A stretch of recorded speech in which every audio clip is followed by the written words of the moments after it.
Ahora sí. Buenas noches, buenas noches. Vamos a empezar la lección de hoy. Ahora voy a compartir Ajá. mi pantalla. Ya, hermanito. Vale. Ven la pantalla, ven, ¿verdad? Hermanito, si lo vemos. Muy bien. Voy a... Panorama Bíblico, Nuevo Testamento, clase número 2. El día de hoy se llama el periodo 1, el nacimiento y ministerio de Cristo. ¿Ok? Vamos a orar para empezar. Señor Padre Santo, Dios Todopoderoso, muchas gracias por permitirnos estar presentes el día de hoy, esta noche, estar un tiempo contigo. Por favor, Padre Santo, ten misericordia de nuestras vidas, perdona nuestros pecados, nuestras fallas, nuestras faltas que hemos cometido, que reconocemos que son malas, que nos alejan de ti, de tu presencia, de tu comunión. Permítenos ingresar este tiempo a tu presencia, Padre, limpios otra vez, a cuentas contigo, Señor. Que tu Espíritu Santo nos pueda guiar esta noche. Que podamos estar en un tiempo para ti, dártelo a ti. Permite, Padre Santo, este tiempo que sea edificante para nosotros, que podamos estudiar de tu palabra, de tu historia, de la Biblia, Señor. Guíame, Señor, a poder también utilizar las palabras correctas. Permite que cada uno de las personas presentes en esta noche mantenga ese compromiso de separar este tiempo para ti. Gracias por el tiempo que vamos a tener ahora mismo, en el nombre de Jesús. Amén. Amén. Amén. Ok.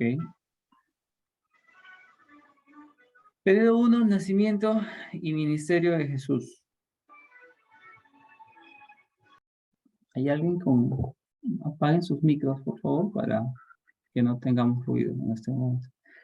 Más o menos en el periodo del -4 hasta el año 30. Es un aproximado, como habíamos dicho la semana pasada, estas fechas no son exactas, no son precisas, pero están muy cercanas a las fechas.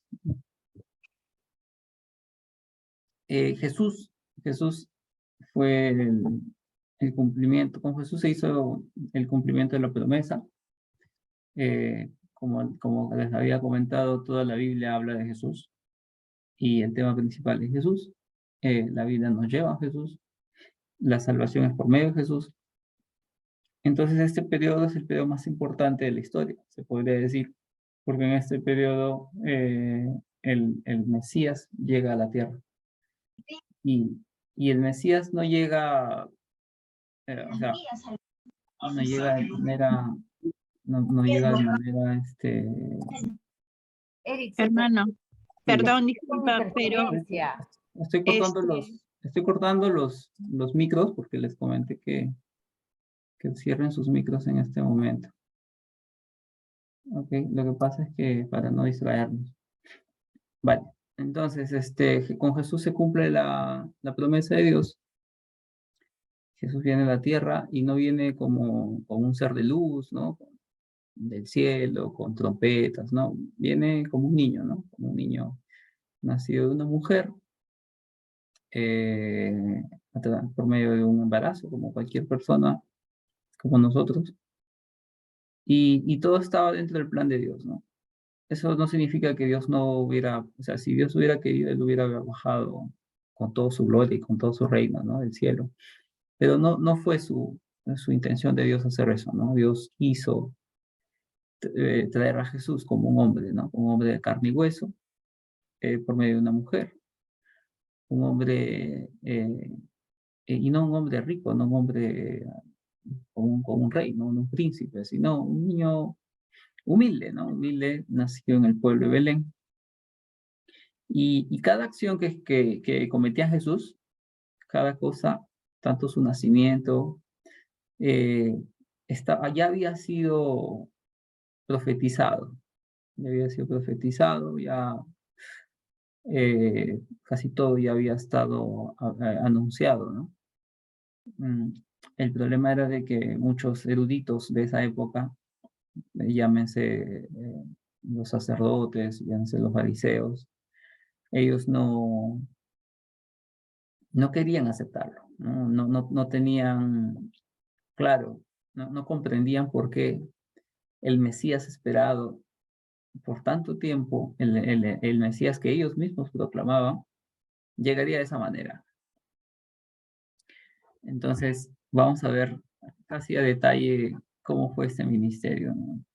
Aquí dice la introducción. ¿Por qué crees que Cristo vino al mundo en la fecha en que el Imperio Romano conquistaba política y militarmente la región?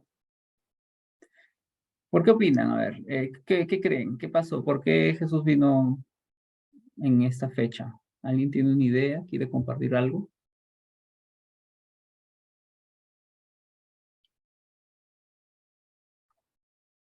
Pueden prender sus micros ahora, el que quiera.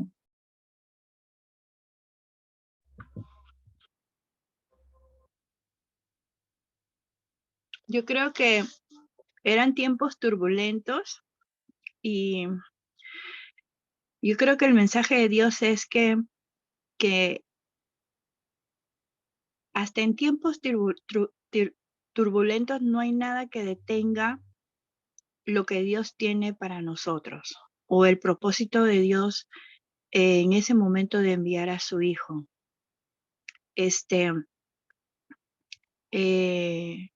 Creo que me parece que de la manera como Dios se ha manifestado,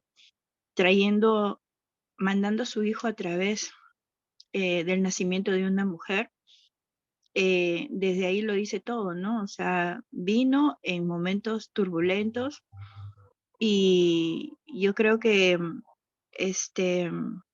vino a hacer cambios en ese momento de turbulencia, ¿no? Como que la humanidad iba a tener una transformación. Entonces, cuando Dios se manifiesta a veces en esas circunstancias, en lo increíble o en lo inimaginable, es ahí donde Él se manifiesta. Él creo que no lo hizo de manera donde había tanto esplendor y riqueza para que nadie diga, oh, sí, claro, Él vino en el mejor momento, sino vino un momento crítico para el mundo en ese momento. Es mi opinión. Mm, Sí, no, o sea, Jesús cuando llega, no llega en una época así como de Salomón, ¿no? Donde Israel era una nación con reyes, ¿no? Una nación libre, sino que al contrario, ¿no? Jesús viene en un tiempo donde Israel ya había sido conquistado, ¿no? Y había sido conquistado por el Imperio Romano. Entonces, de cierta manera, el pueblo judío creía, ¿no? Tenía el concepto en su mente de que el Mesías les traería libertad. Y la libertad que ellos pensaban era justamente independencia, ¿no? Ellos creían que el Mesías haría que Israel sea una nación nuevamente. Cosa que Jesús no hizo, ¿no? Jesús no vino para eso, ¿no? Jesús no vino para liberar la opresión del Imperio Romano. Y Jesús vino para liberarnos de otra cosa, ¿no? Que era de nuestros pecados, de nuestra vida, de nuestra condena. Entonces, ese era el objetivo de Jesús, pero mucha gente no comprendía. Mucha gente pensó que Jesús vendría para hacer libre a Israel, para que Israel conquiste, sea un imperio como Roma de repente. Imagínense que Israel hubiera hecho eso, imagínense que Israel se hubiera expandido por toda Europa, por toda Asia, hubiera sido un imperio, así como el imperio mongol que conquistó casi todo el mundo. Pero no pasó eso. El objetivo de Dios no era que Israel sea un imperio, lo único que quería era salvar al hombre por medio de Jesús. Entonces, ¿por qué vino en esa época? Probablemente sea una época en la que ya lo había profetizado los profetas, ¿no? O sea, Daniel en su libro indica, ¿no? Cómo iba a ser el venir de los tiempos, que vendrían diferentes imperios y que iban a conquistar Israel, ¿no? Y el último imperio que conquistaría Israel sería Roma, ¿no? ¿Por qué creen que el ministerio de Jesús fue de corta duración? Esa es otra pregunta. ¿Qué opinan sobre el tiempo que Jesús hizo su ministerio? Bueno, Eric, si me permites, Sí, claro. lo que pasa que eso creo que es por la finalidad, ¿no?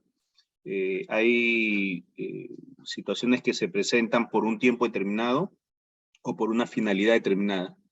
Creo que el ministerio de Jesús tenía una duración conforme a la finalidad que tenía, que era la salvación y todas las etapas por que pasaron por él, ¿no? O sea, todo lo que sufrió para cumplirse la profecía, la crucifixión y sobre todo, pues, la resurrección.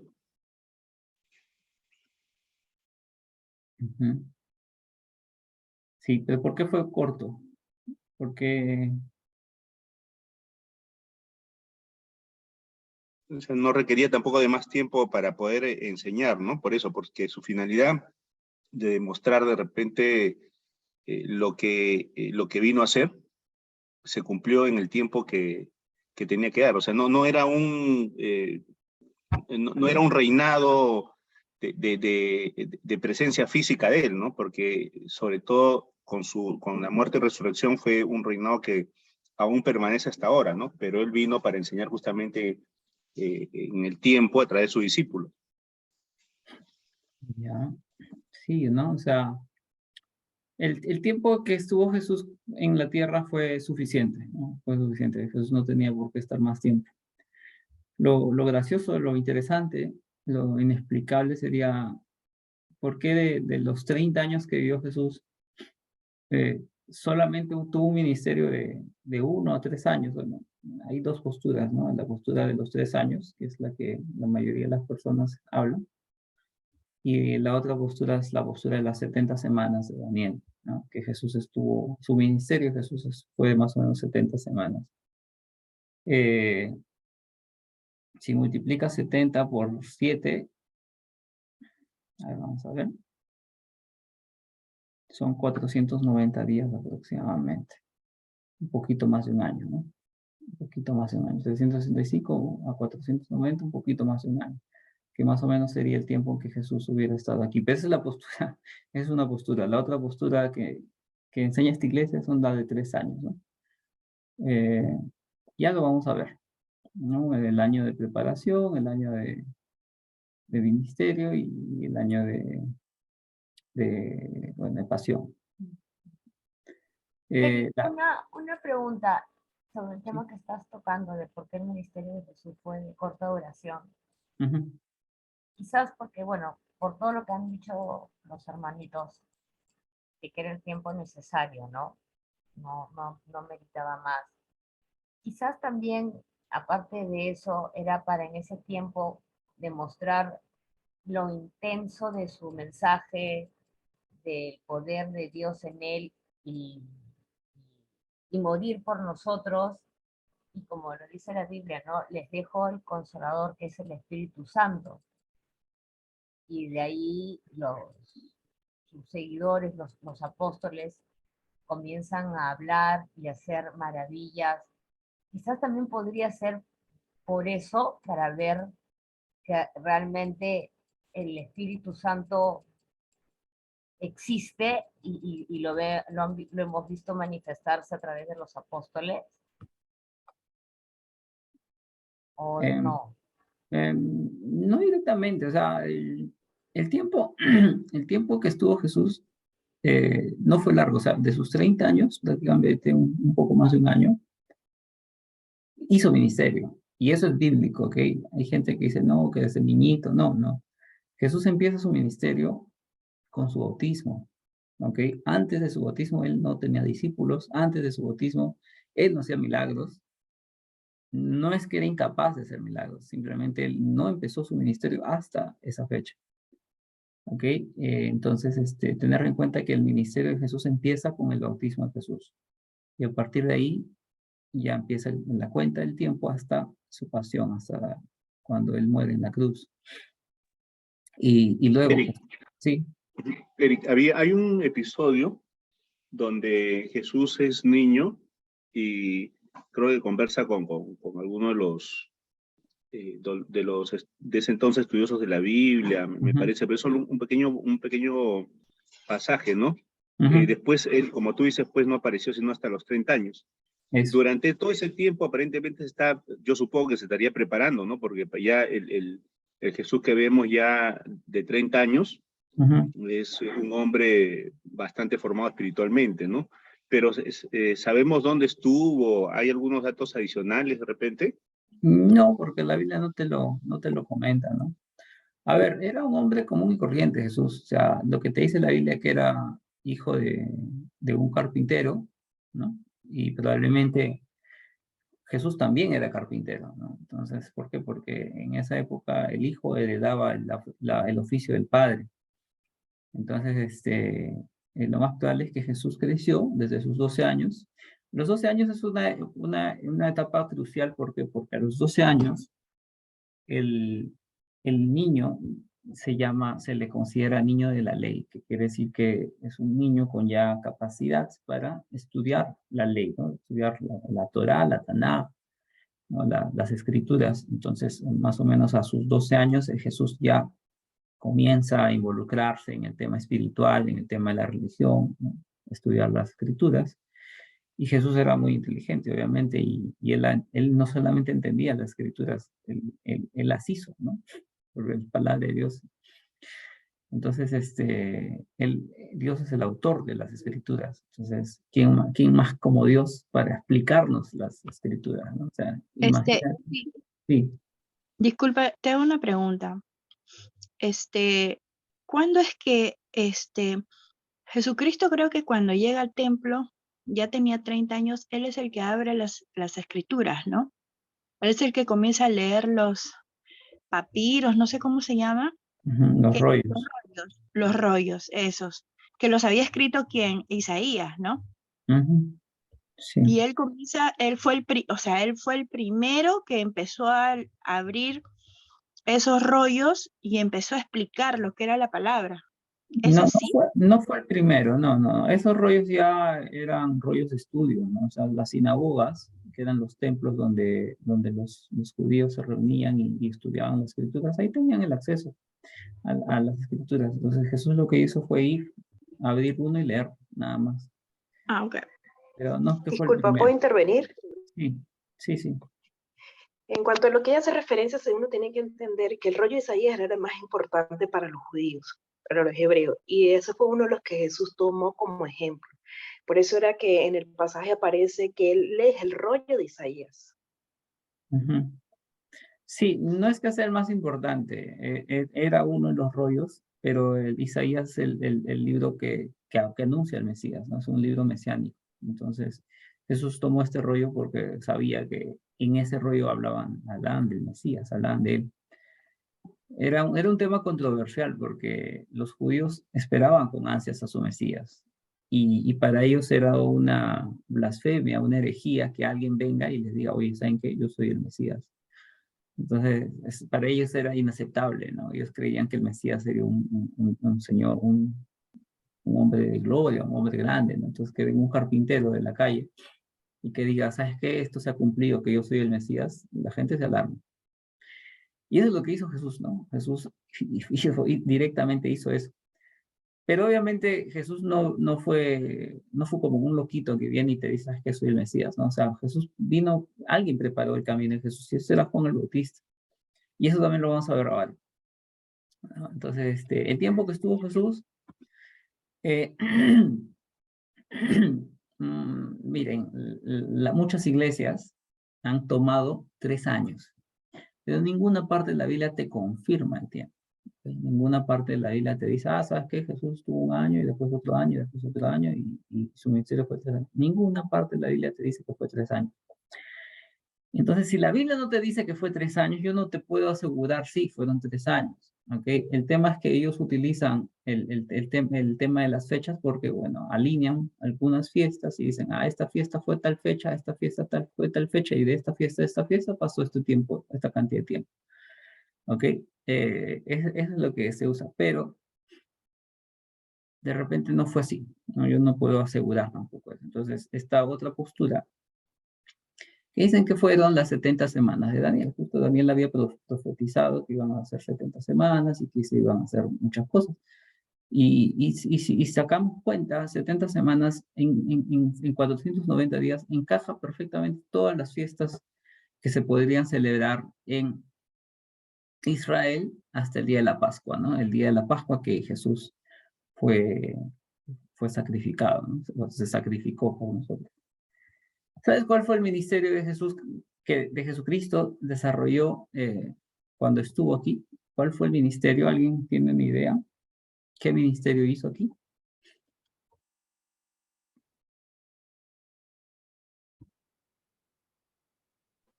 Él ¿Verdad? enseñó a los apóstoles, él los preparó, o él enseñó de la salvación, del arrepentimiento. Ya, claro, o sea, enseñó eso, ¿no? El arrepentimiento, el venir a Él, más que todo, ¿no? O sea, recibirlo a Él, aceptarlo a Él, ¿no? Él dijo, ¿no? Yo soy el camino. Nadie llega al Padre si no es por mí, ¿no? Él bautizaba. O sea, Jesús no bautizó, sus discípulos bautizaban, pero Jesús anunció todo esto, ¿no? El ministerio de Jesús era un ministerio de arrepentimiento, un ministerio de amor, un ministerio de transformación de la vida. Era un pastor. Jesús era un pastor y el pastor, y como pastor, él vino por sus ovejas. Vino por sus ovejas y Jesús sabía quiénes lo iban a recibir y quiénes no lo iban a recibir. O sea, Jesús era Dios, Jesús era omnipotente, omnipresente, omnisciente, sabía todo. Sabía nuestros corazones, sabía cómo íbamos a actuar. Entonces, todo estaba bajo control. Algunos piensan por ahí que Jesús cometió errores. No, Jesús no cometió errores, ¿no? Algunos pueden pensar que Jesús fracasó con su ministerio. No, Jesús no fracasó con su ministerio. Jesús lo tenía todo ya calculado en comunión con el Padre y el Espíritu Santo. Ya sabía cuándo empezar, ya sabía cuándo terminar, ya sabía qué decir, ya sabía cómo actuar, ya sabía cómo le iban a traicionar, ya sabía cómo le iban a llevar preso, cómo lo iban a juzgar. Entonces, Jesús lo permitió que así sean las cosas. ¿Para qué? Para que se cumpla el, el, el, el, el plan de Dios, ¿no? Para que se cumpla su plan y de esta manera el Él, Cordero, ¿sí? pero él tuvo temor. Claro, él fue obediente hasta la cruz, ¿no? Que esa es la parte que a mí me admira tanto de Jesús, que él, a pesar de ser 100% hombre y ser 100% Dios, él se sometió, ¿no? Se sometió al Padre y se fue hasta la muerte. Pero él como era humano, tenía miedo porque él le dijo, Padre, si puedes, aparta de mí esta copa. Y porque fue ese momento que él entró en temor y creo que era en pánico cuando los lleva a los apóstoles a que oraran junto con él. Y, y sí, o sea, él, a pesar de todo, o sea, esa es otra enseñanza que él, a pesar de tener, me imagino que terror, porque dice que sudaba sangre, se sometió al Padre, ¿no? Uh-huh. Sí, de hecho, o sea, Jesús era humano, no era hombre, ¿no? Jesús es la persona de la Trinidad que es 100% humano, 100% hombre y 100% Dios. O sea, él no quitaba el hecho de que él también tenga las necesidades de un hombre, ¿no? Él también tenía hambre, también tenía sed, también sudaba, también sentía calor, también sentía frío, también tenía sueño. Entonces, era muy humano, también sentía temor.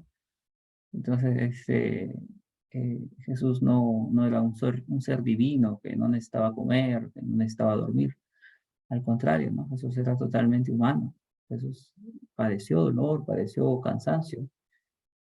Muy probable cuando él hablaba, le ardía la garganta, se quedaba fónico, no lo sabemos. O sea, imagínense lo humano que era Jesús.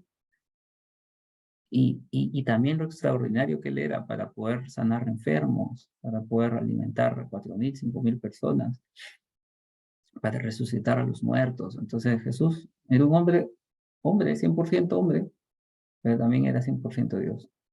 Y sí, sintió temor, pero el temor no era tanto por el dolor de la muerte, sino por el hecho de que él se iba a volver pecado. Y Jesús era Dios, no pecó. El pecado y Dios no, o sea, Dios no puede pecar. Entonces, el hecho de que Jesús iba a colgar en un madero era hacer pecado Jesús. Y eso era el temor, ¿no? O sea, Dios no peca, pero Eric, en este caso, sí. discúlpame que te interrumpa, pero esta es una pregunta que a mí me ha causado mucha controversia porque la verdad Ujú, es que yo lo he defendido, pero después digo, ¿será cierto? ujú, Por ejemplo, él no pecó, ¿no es cierto? Pero, por ujú, ejemplo, en las bodas de Canaán, donde él convierte el agua en vino, ¿no? ujú, Y mucha gente dice, no, pero Jesús tomaba vino. ujú, Entonces, pero yo creo de que el vino no era o sea, no era un vino la cantidad de alcohol que se consume ahora, yo no sé. Y no creo que haya estado alguna vez pasado de copas porque ella siempre se tomaba vino. ujú, No, o sea, no me quiero concentrar en la parte negativa, evidentemente, pero el ser humano siempre quiere tratar de sacar tres pies al gato y cada vez que yo he dicho, pero no debes de tomar, pero Jesús tomó también. Y ujú. entonces yo me he quedado como, ¿y qué respondo? Entonces yo te Pero pregunto, el tema es, ¿por qué no debes de tomar? O sea, tú dices no claro, debes de tomar, ¿por qué no debes de tomar? ¿por qué? Porque tú pierdes control de ti, porque Ya, tomar algún tipo de, pero al primer sorbo, a la primera copa, o sea, ¿cuándo pierdes control de ti? pierdes el control después de tomar muchas copas. Ya, pues entonces el pecado no es tomar, el pecado es el exceso de tomar. Entonces tú no digas no debes tomar, tú dices no te excedas, porque el pecado está en excederse, no en tomar. Entonces, ese es el problema, que a veces uno interpreta un poquito mal el concepto, ¿no? ¿El pecado Sí, dónde está? En embriagarse, no en consumir. en el exceso, tienes Es, razón, en el exceso. entonces, Jesús consumió, Jesús consumió, pero ¿se embriagó? No, No, no creo que lo haya hecho. no, porque la Biblia dice que Jesús no pecó. No Entonces, pecó. confiamos en que Jesús no llegó a ese momento de embriagarse y No, de pecar. porque hubiera habido alguna vez testimonios de eso, Claro, como le pasó a Noé, que se claro. embriagó y lo que le pasó, ¿no? Mm, Pero no ha sí. habido testimonios ni rasgos de que él lo haya hecho, porque él Mm. tenía testigos. Pero ¿No? sí tomaba. No, no descarten ese punto de que Sí Jesús tomó. tomaba, pero Sí, no lo hacía en exceso. claro, no se excedía y eso es lo que uno debe decir, ¿no? ¿Saben qué? Si van a tomar, tomen con mucha moderación, sin excesos, como Jesús lo hacía y ya está. Ok, gracias, Eric, Eric. Eric, incluso Sí. exceso también, por ejemplo, yo no estoy en contra de lo que voy a hablar, ¿ah? Ujú, Lo respeto y también, bueno, no soy tan fanática, pero lo hago, ¿no? Hay personas que tienen una obsesión tremenda con el tema de que ya caen enfermos, ¿no? Desde mi punto de vista. ujú. Eh, tengo que hacer 3 horas diarias de ejercicio, me levanto a las 4 de la mañana, le sale un rollito y ya es el problema más grande del mundo.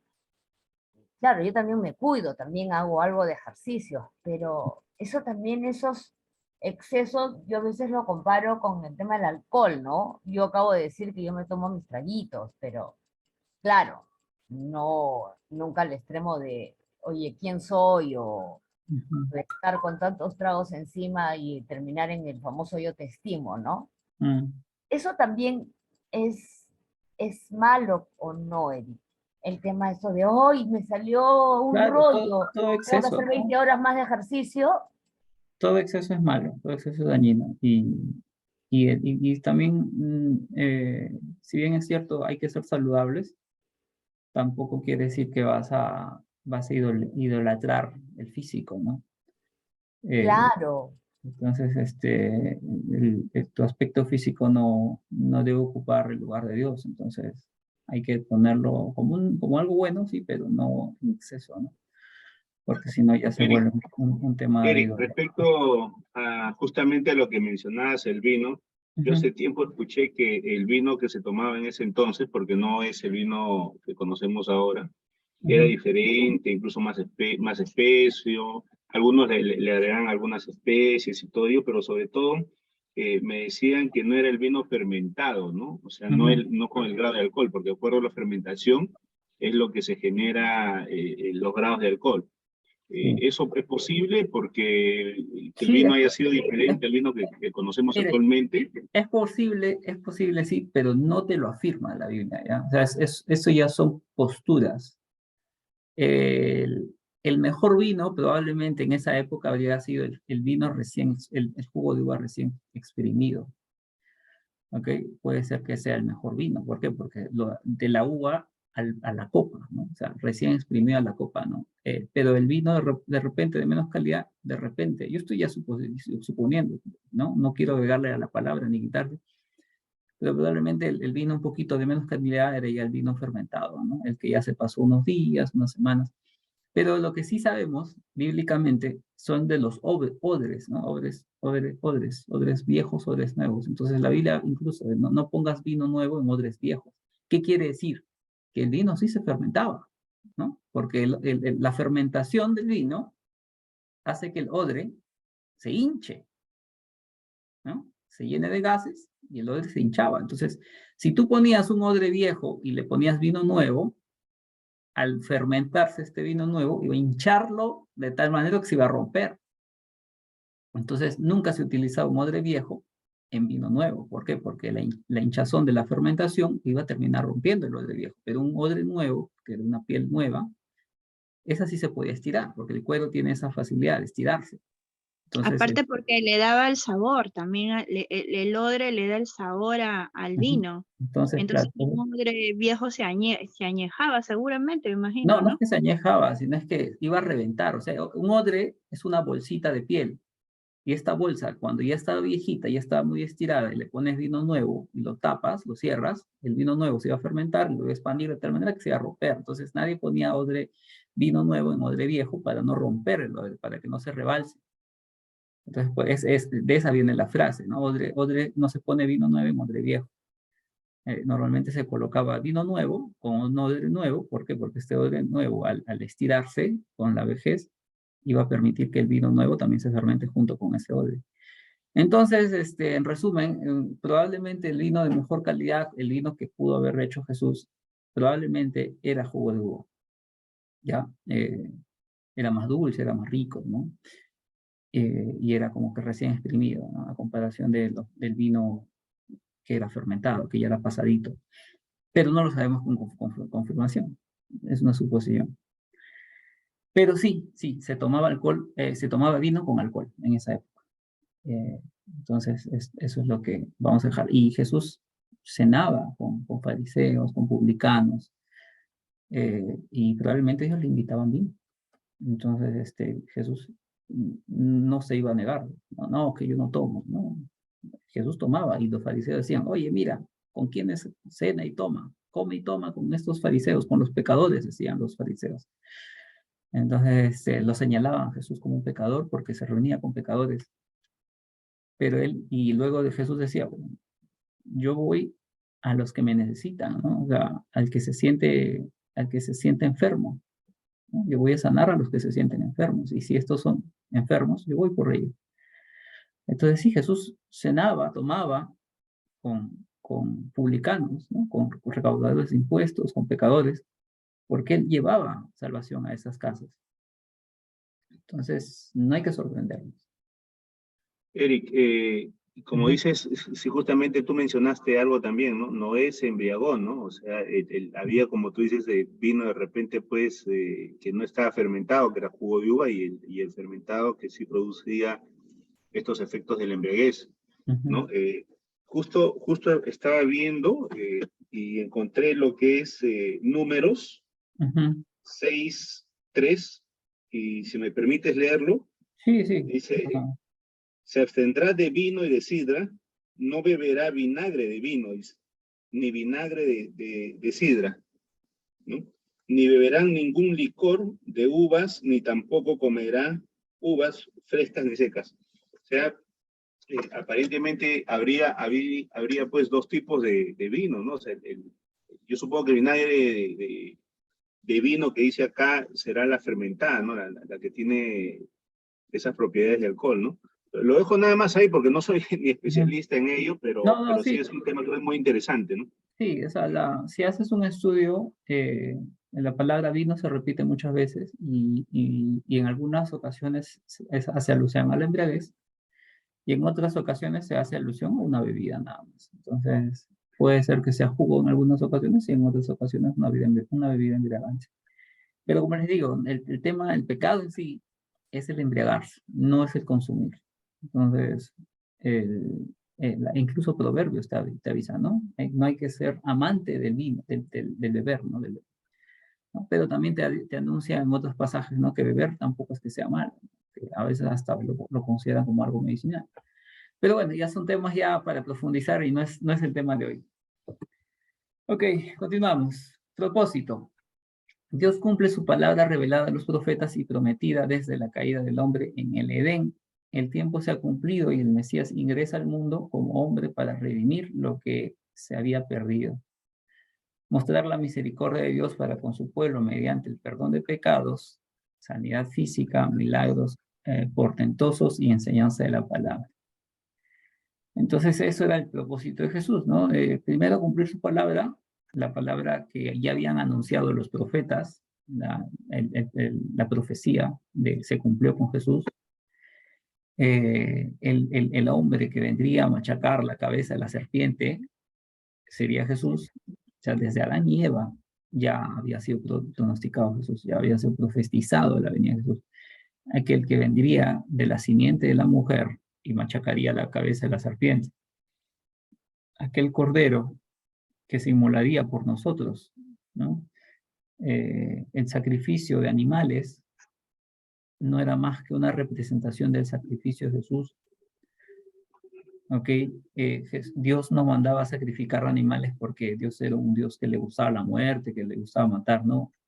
Lo hacía en conmemoración al sufrimiento, al padecimiento, al sacrificio que iba a hacer Jesús, que era uno inocente, que daba su vida por el culpable. De la misma manera que un cordero inocente daba la vida por el pecado del hombre. Entonces Jesús era el cordero. Jesús vino. Sí, voy a apagar la cocina ya. Jesús vino. ¿Todavía? A ver, el micro, por favor. Eric, una pregunta. Por eso, ahora con lo que estás explicando, en el Antiguo Testamento cuando Dios pedía que sacrificaran animales, él describía el tipo de animales, ¿no? Que en líneas generales era el primogénito y que esté en buen estado, sano, como que buscaba la perfección del animal, ¿no? Que sea un animal bonito, gordito, y qué sé yo. Era porque se supone que era una manera de decirles, así va a ser Jesucristo que va a venir, perfecto. Claro, o sea, los sacrificios de los animalitos eran Ajá. una representación de Jesús. Y claro, Dios solicitaba que este sacrificio sea de un animal limpio, bonito, ¿no? O sea, un animal que se compare a Cristo, ¿no? Entonces, normalmente hacían eso, ¿no? Y eso fue el cumplimiento de la promesa de Dios, ¿no? O sea, que venga Jesús era el cumplimiento de la profecía de Dios, que ahora a partir gracias a Jesús, el hombre iba a ser salvo, porque su sacrificio iba a ser para limpiar nuestro pecado. Mostrar la misericordia de Dios para con su pueblo mediante el perdón de pecados, ¿no? Sanidad física, milagros. También Jesús hizo muchos milagros, ¿no? Y esos milagros eran más que todo para demostrar su poder, para demostrar que Él era realmente quien decía ser. Jesús hacía milagros para demostrar que Él era Dios, que Él era poderoso, que Él tenía la potestad divina, ¿no? Obviamente todo lo hacía en armonía con el Padre. Todos los milagros que Jesús hizo lo hizo también pidiendo al Padre. ¿Por qué? Porque Jesús, el Padre y el Espíritu Santo son uno, ¿no? Había una comunión, una armonía. Jesús no hacía nada que el Padre no quería. Entonces ellos se ponían de acuerdo, tenían que estar de acuerdo. Por ejemplo, el momento en que él dice, no, oye, déjame pasar de esa copa. Jesús personalmente, como hombre, no quería volverse pecado. Pero el plan de Dios era ese, que Jesús pague el precio, que Jesús se vuelva pecado por nosotros. Era algo que Jesús como hombre no quería, pero que la voluntad de Dios era esa. Entonces al final lo cumplió, ¿no? Y bueno, vamos a seguir. Eric, Sí. dice de que también el ministerio de Jesús era la expiación, ¿no? Por lo que antes implicaba justamente lo que acabas de decir, ¿no? Del animal que era el expiatorio de los pecados y todo ello, ¿no? Que justamente representa a Jesús. Eso nada más. Sí, sí. Sí, Jesús él pagó el precio, ¿no? Después de Jesús ya el sacrificio de animales cesó también, ¿no? Porque él pagó el precio, él cumplió todo. Entonces ya no vendría el caso sacrificar un animal para el perdón de sus pecados, porque Cristo ya había pagado por sus pecados. Entonces en el Antiguo Testamento se hacía porque todavía no había venido Jesús y lo hacían en conmemoración de él. Pero una vez venido Jesús y sacrificado Jesús, todos los cristianos que vienen posteriormente a él ya entienden que este sacrificio solamente era apuntando a él. Y una vez que él ya llegó, nosotros pedimos perdón por nuestros pecados por aquel que ya pagó el precio por nosotros. Y bueno, acá el periodo de tiempo, bueno, el tema que todo el mundo conoce de memoria porque desde niños nos han inculcado en las Navidades cómo fue el nacimiento de Jesús. Un ángel vino, le anunció a María, una mujer que era, bueno, fue escogida por Dios porque era una mujer que se había portado bien, que cumplía las características, una mujercita joven. El ángel viene, le anuncia que saldría embarazada y que nacería el Señor de Señores, ¿no? Ella estaba comprometida con José, y José, al enterarse que ella está encinta, pensaba no condenarla, no, sino que al contrario, dejarla escapar. Pero al final Dios también se encarga de que José acepte a María, ¿no? Le anuncia que es el hijo que esperaba en el vientre era de Dios, ¿no? Del Espíritu Santo. Y José toma a María, Jesús viene un censo, van a Belén, que es la ciudad de David, por cierto, era la ciudad donde David había nacido, y era justamente la ciudad donde Miqueas había anunciado que iba a ser la venida del elegido.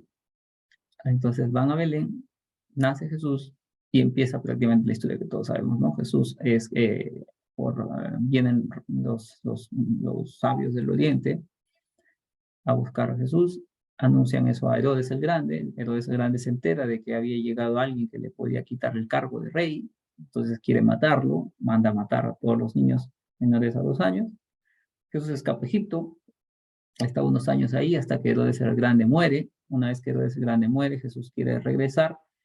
Bueno, José, María y Jesús quieren regresar a Belén, a Jerusalén, pero se asustan porque había el siguiente Herodes que había tomado el cargo era más malo, ¿no? Herodes aquel lado era muy malo, era terrible, entonces prefieren volver, en vez de irse al Nazaret del sur, se van al norte, ¿no? A Galilea. No, Nazaret, perdón, no, Nazaret no, Belén, Jerusalén. Se van a Galilea, al pueblo de Nazaret, y ahí es donde crece Jesús. Jesús nace en Galilea, crece en Galilea, nace en Belén, crece en Galilea, hasta sus 30 años aproximadamente, y ahí inicia su ministerio. Baja al río Jordán, donde es bautizado por Juan el Bautista. Juan el Bautista anunció que iba a venir un Mesías, que él no iba a ser capaz ni siquiera de atarle las sandalias.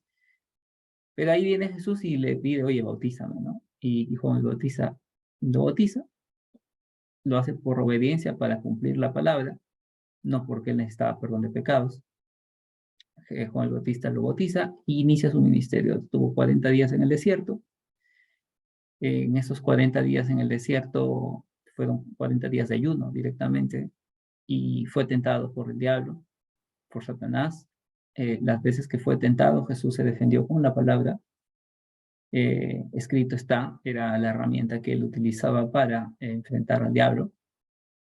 Jesús no hizo maravillas, no hizo prodigios, no hizo nada increíble. Lo único que hizo fue responder al diablo con escrito está. Luego el diablo huyó de él, ya no se dio cuenta que él no podía hacer pecar a Jesús. Y desde ese momento Jesús inicia su ministerio, ¿no? Él va a las bodas de Canaán, como dicen, convierte el agua en vino, que fue su primer milagro, y comienza a llamar a sus apóstoles. Eric, Sí, disculpa, una pregunta. Bueno, pues esto que tú dices, ¿no? Y que está en la Biblia, que Dios no hizo milagros en ese momento, sino simplemente le decía, escrito está, ¿no? Y le da una serie de respuestas, tú no tentarás, y en fin. Eso se podría tomar porque él pudo hacer algo y chau diablo, ¿no? Pero yo lo siento porque a veces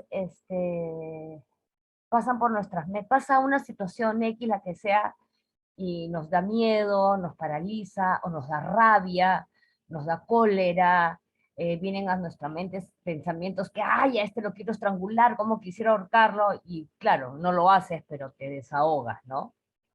O gente que es muy malula, ¿no? Y no podría tomarse eso como un mecanismo de defensa, porque a veces el diablo existe, la maldad existe, ¿no? Y hay veces gente que no es malita, es re malula, ¿no?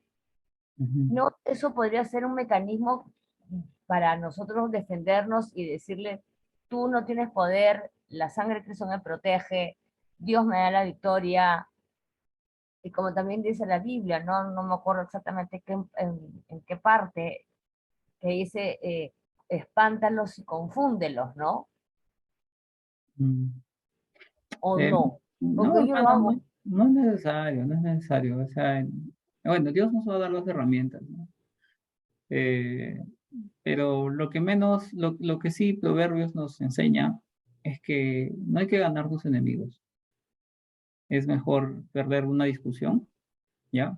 Pero ganar un amigo que ganar una discusión y perderlo. Entonces, es mejor, si hay gente que es muy mala, alejarse, guardar distancia, ya sabes cómo es, y no incitar al conflicto, a la pelea, a la contienda, ¿no? Entonces, lo más sabio es evitar tener peleas, conflictos. Sí, Entonces, la distancia sería la mejor respuesta, ¿no? Júntate con personas que sean edificantes para tu vida y las que sean de tropiezo, mantener a raya, ¿no? Mantener distancia. Ya sabes cómo es, ya sabes qué es lo que te puede decir, entonces ya estás advertida, depende de ti pisar el palito, no, ¿no? Entonces, es de sabios tomar decisiones que te eviten conflictos, peleas, contiendas, o que te lleven a pecar.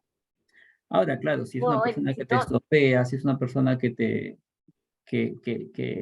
busca para justamente eso, entonces no lo trates como si fuera el enemigo, no lo trates como si fuera el diablo, simplemente piensa en cómo actuaría Jesús, ¿no? O sea, Jesús se reunió con muchos pecadores y siempre buscaba la manera de quedar bien con ellos, ¿no? De mostrarles afecto, mostrarles amor, tratar de comprenderlos. ¿Por qué piensan así? Y si es un tema que no se puede solucionar, entonces dejarlo así, dejarlo. No hay que hacer nada más, no hay que tratar de convencer, no hay que tratar de decir "Es que yo sé, yo estoy bien, tú estás mal, yo tengo la verdad, tú no".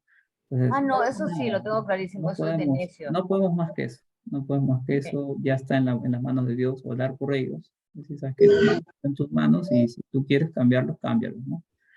¿Sabes por qué te hacía el comentario, Eric? Ujú, Bueno, sí, yo siempre he tratado de tener esa política, ¿no? Con gente que no se puede hablar o es media malita, yo ahí nomás, ¿no? Que hablen lo que quieran y me resbala.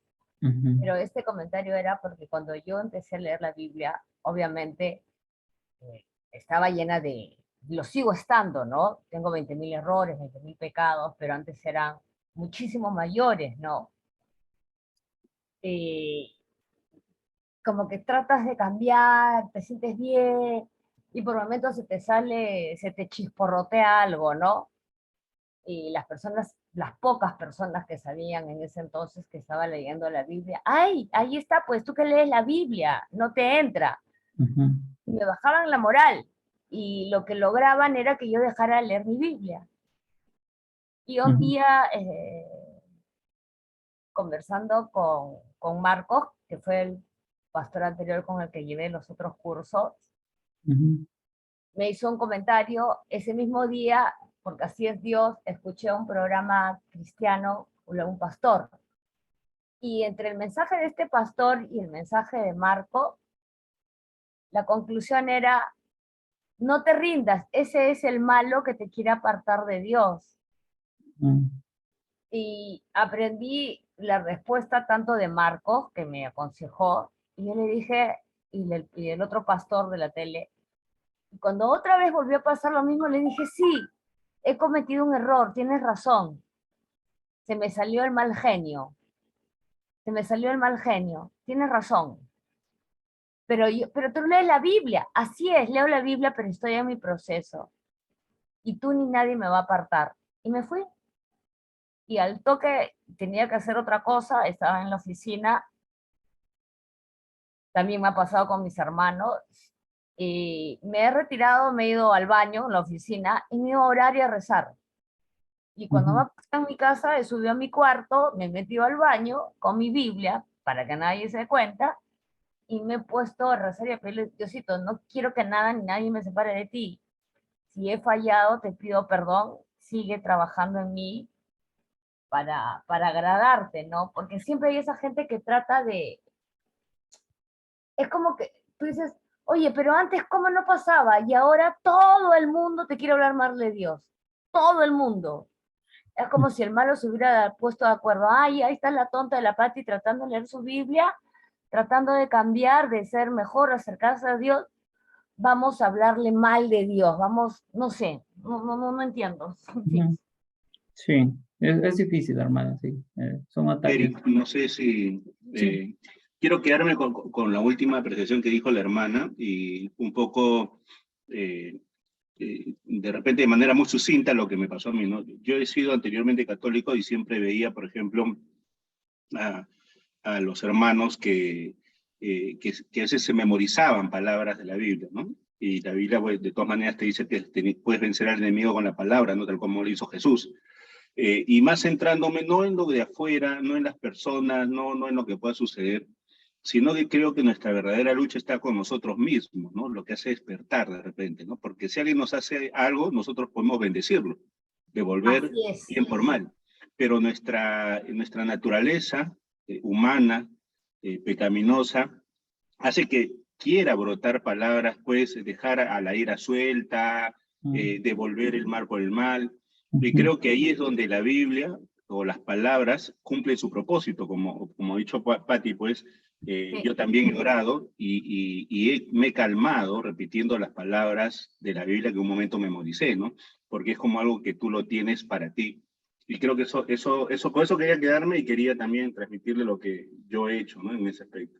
Gracias. ujú. y acá Gracias. la corto, lo que sí yo hago, que es algo que yo sé, cuando tenía 18 años, lo aprendí de una cliente, de una jefa mía. Me decía, el que te hace mal, no importa, no le hagas caso, tú sigue adelante y ora por él. Tú no sabes qué necesidades pueda tener, qué cosas puedan pasar en su vida que le hacen que sea malito o malita. Ora, reza, pídele a Dios que lo transforme.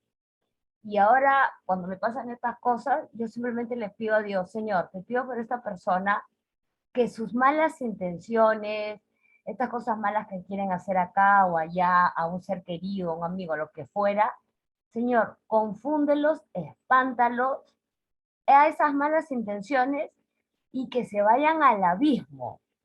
Y te pido por esta persona para que tú la toques y tú la transformes, sanes sus heridas, tú sabes qué es lo que pasa, yo te pido por esta persona porque ella también, al igual que yo, somos tus ovejas. estamos perdidas y tú tienes que rescatarnos.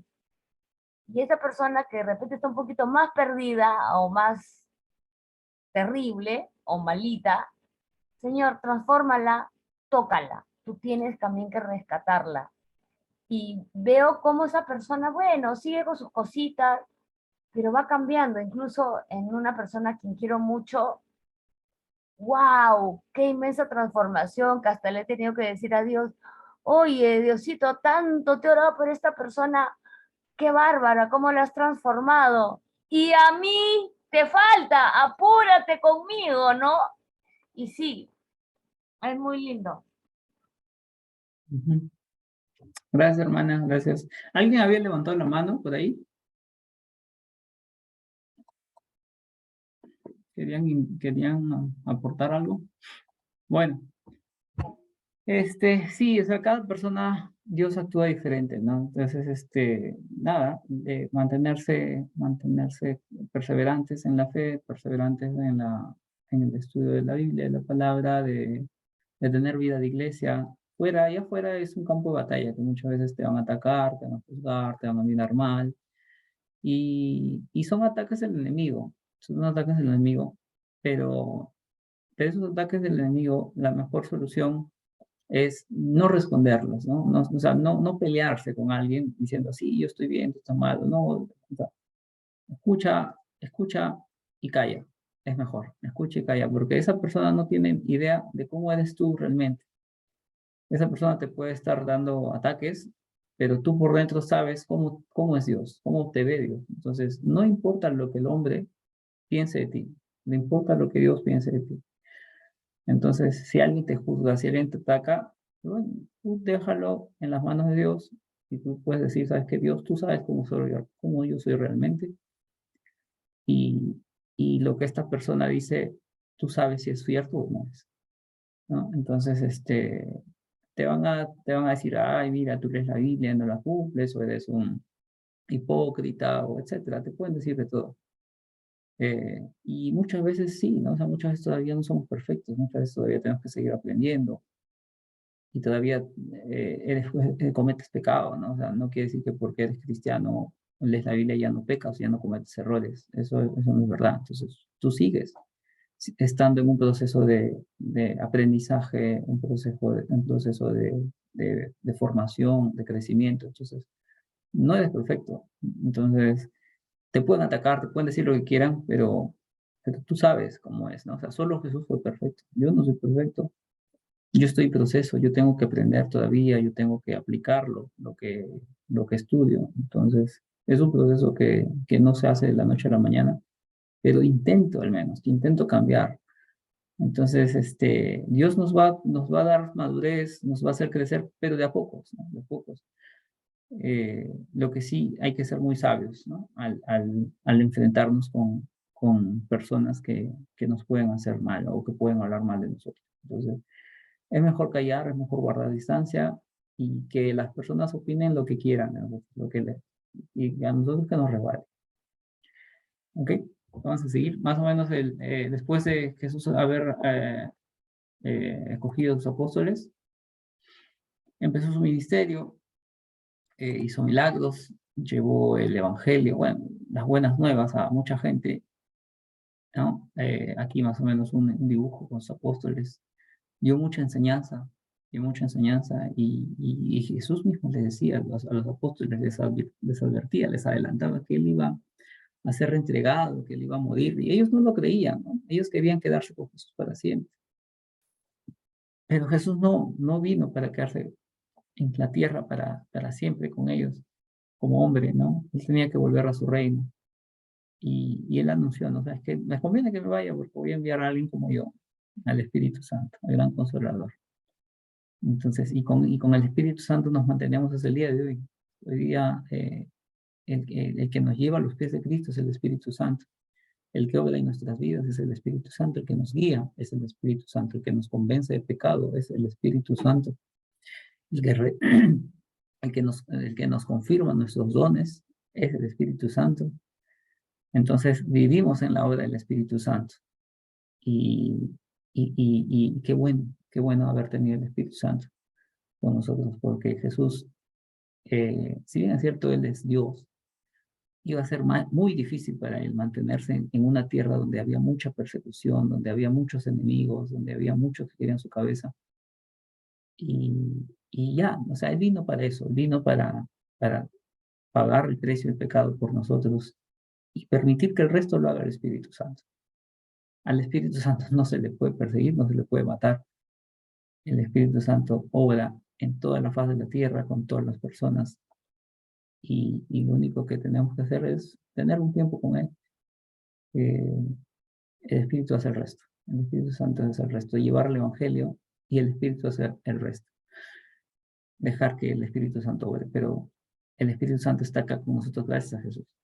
Jesús vino para romper el velo que separaba a Dios con el hombre. Y que Dios tenga acceso al hombre. Y así fue, ¿no? Una vez que estaba roto el velo, que ya Dios y el hombre podían volver a conectarse, el Espíritu Santo inició su obra. Y como les digo, nadie llega al Padre si no es por el Hijo. Pero nadie lleva al Hijo si no es por el Espíritu Santo. El Espíritu Santo es el que nos lleva a los pies de Cristo, el que nos confirma de pecado, el que nos hace rendirnos a sus pies. ¿Ok? Es la obra del Espíritu Santo. Ok, vamos a continuar. ¿Qué más ocurre aquí? Bueno, aquí ya nos vemos a lo que son los libros de la Biblia. Son 4 evangelios, 4 documentales de la vida de Jesús: Mateo, Marcos, Lucas y Juan. Los 4 te hablan de Jesús, pero con diferentes perspectivas. ¿Okay? El libro más largo es Mateo, es el más grande. Ya, es el más grande, es el que te explica un poquito más los sucesos. El libro de Jesús, un poquito más históricos. El libro de Marcos es un libro más corto, es el libro más corto de todos. Vamos a ver con detalle en las siguientes diapositivas. El libro de Lucas, esto fue escrito en 2 partes, Lucas y Hechos, ¿ok? Hechos y Lucas, o sea, Hechos es la continuación de Lucas, lo escribió el mismo autor, Lucas, ¿ya? Entonces, están conectados. Y Juan es el evangelio más separadito del resto. Si se dan cuenta, Mateo, Marcos y Lucas tienen mucho contenido similar. ¿Okay? Muchos de los sucesos, de los eventos que pasan en Marcos se repiten en Mateo, ¿no? Y en Lucas, ¿no? Entonces, Juan no, Juan sí tiene eventos propios de este evangelio. Tener en cuenta que Juan fue el apóstol amado de Jesús. Al momento de estar en la cruz, Jesús encomienda a Juan, ¿no? A María, ¿no? Que cuide a María. Entonces, Juan tuvo ciertos privilegios porque fue el último apóstol en vivir, en sobrevivir. La mayoría de los apóstoles fueron asesinados. Juan vivió hasta viejito, ¿no? En una isla como prisionero, pero vivió hasta larga vejez, cosa que los demás apóstoles no lo hicieron. Ahora, de aquí, los únicos apóstoles son Mateo y Juan, ¿ok? Estos son apóstoles. El resto, Marcos y Lucas, no eran apóstoles. ¿Ya? Estos eran personajes discípulos que vinieron después. Vamos a continuar. Perdón, ¿quiénes eran apóstoles? ¿Mateo era apóstol? Sí, Mateo y Juan. Mateo y Juan, ok. Ok, entonces, ¿qué nos indican? La línea temporal también, eventos importantes. La anunciación y el nacimiento del Mesías, que es cuando se anuncia que Jesús iba a nacer, se le dice a María. El ministerio de Juan el Bautista. Juan el Bautista también nace un poquito antes que Jesús y él inicia el ministerio él inicia proclamando el Evangelio, las buenas nuevas a las personas. Él bautizaba en el río Jordán, él hacía el bautismo de perdón de pecados, el bautismo con agua, ¿ya? Y él anunciaba la venida del Mesías. Luego viene Jesús, se bautiza, inicia su ministerio fuera de Jerusalén, ¿ok? En Galilea, directamente, ¿no? Jesús inicia su ministerio en Galilea y luego Jesús hace su ministerio en Jerusalén. ¿Ok? Esto fue más o menos el periodo. Jesús se bautiza y se va al norte, en Galilea. Galilea está al norte. Ya ahí está el mar de Galilea, y en ese mar de Galilea estaban los pescadores que Jesús llama, ¿no? Pedro, ¿no? Los pescadores de hombres, ¿no?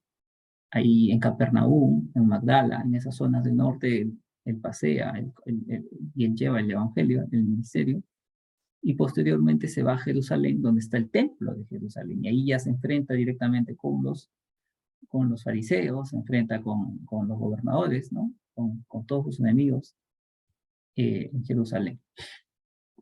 Más o menos un resumen rapidito de todo lo que hizo Jesús en estos libros. ¿Qué más?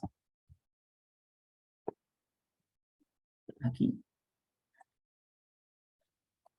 Acá también hay un poco más de detalle, ¿no? El que mejor te detalla el nacimiento de Jesús es Lucas, ¿ya? Lucas te explica un poquito más detallado cómo fue el nacimiento de Jesús. Aquí te lo explica. También Mateo, un poquito más resumido, ¿no? Los ángeles y los pastores, también te lo menciona Lucas. Como les digo, Lucas te resume mejor el nacimiento de Jesús. La presentación de Jesús en el templo también te lo dice Lucas. La matanza de los niños y vida de Egipto, eso te lo dice Mateo. El regreso de Galilea, Lucas, y Jesús en el templo, en Lucas. Entonces, Lucas detalla mejor el nacimiento y la anunciación de Jesús, los primeros años. ¿Qué es lo que te indica Mateo? La matanza de los niños. ¿Ok? Cuando se lee los evangelios de Jesús hay que leerlos como un todo. Todos te hablan un poquito diferentes, pero si se alinean, encajan perfectamente en la vida de Jesús. El ministerio de Juan el Bautista te lo indica también Lucas, para variar. Lucas también te detalla el ministerio de Juan el Bautista, el nacimiento de Juan el Bautista. O sea, los nacimientos, todo lo que son los nacimientos, Lucas te lo explica bien, ¿no? Juan el Bautista, Zacarías, la profecía de Zacarías. Ahora, Juan el Bautista en el río Jordán, eso ya te lo detalla también Mateo y Marcos, ¿no? Mateo y Marcos. Juan es encarcelado, Mateo, Lucas te lo explica. Juan obviamente fue decapitado, se lo menciona en Lucas y en Mateo. Y si se dan cuenta, hasta ahora no leemos nada de Juan, sí, porque Juan se fue a otro tema, a otros temas. Juan dijo, yo voy a escribir mi perspectiva de la vida de Jesús, pero no voy a redundar mucho en lo que ya está escrito. O sea, ya Mateo, Lucas y Marcos ya habían sido escritos cuando Juan escribió el Evangelio. Entonces, no quiso redundar ciertos aspectos que ya habían estado escritos, sino que Juan agrega temas muy importantes que no habían sido revelados aún. Entonces, por ejemplo, Juan es encarcelado, que lo dijo Mateo y Lucas, ya no, ¿no? Juan el Bautista, estamos hablando. Juan envía a sus discípulos a Jesús.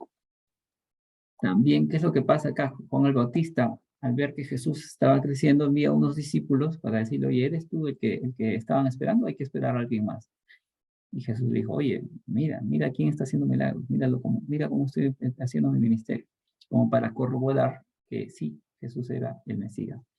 Y al final del ministerio de Juan el Bautista es con su asesinato, con su decapitación. Juan el Bautista dijo, es mejor que él crezca, que Jesús crezca y que yo mengue, ¿no?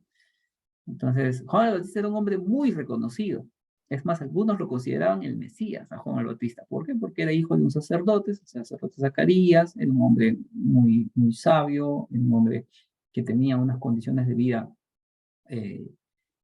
muy austeras, ¿no? Solamente se alimentaba de miel y se vestía con pieles de animales, vivía en el desierto, bautizaba, proclamaba el perdón de los pecados, entonces, y era hijo de sacerdote. Entonces, algunos comenzaron a pensar que él era el Mesías, pero no, Juan el Bautista no era el Mesías, él proclamaba el Mesías, él anunciaba el Mesías, ¿no? Entonces, su ministerio termina ahí, ¿no? Que él fue encarcelado, murió, y muchos de los seguidores de Juan el Bautista comenzaron a seguir a Jesús. ¿Por qué? Porque Juan les decía, oye, sigan a él. Yo no soy ni digno de darle las sandalias. Sigan a él. Entonces, muchos de los seguidores de Juan el Bautista siguieron a Jesús. Juan el Bautista menguó, terminó muriendo, decapitado, y Jesús continuó con el ministerio. Un poquito triste, un poquito trágico el final de Juan Bautista, pero así fue la voluntad de Dios. El ministerio de Jesús fue de Jerusalén. Bueno, entonces, ¿cómo fue el ministerio de Jesús? Empieza con el bautizo, ¿no? Se bautiza, ya, Mateo, Marcos y Lucas, los tres te lo indican. La tentación de Jesús en el desierto, Mateo, Marcos y Lucas te lo dicen, Jesús en el desierto. La elección de los 12 apóstoles, eso sí ya lo detallan de a pocos, ¿no? Porque son 12. Entonces, Mateo, Marcos y Lucas también te lo detallan. Los 12 apóstoles, el sermón del monte, también Mateo y Lucas te lo indica. El sermón del monte se podría decir la enseñanza más importante de Jesús. Muchos pastores van a dar prédicas enteras del sermón del monte y de los detalles que enseña Jesús en ese sermón que da. La enseñanza por parábolas también, las parábolas te las indica Mateo, Marcos y Lucas. Si se dan cuenta, como les digo, Mateo, Marcos y Lucas se parecen mucho. En algunas partes te indican las mismas enseñanzas. Sanidades y milagros, comienza a sanar enfermos y mucha gente comienza a buscar a Jesús.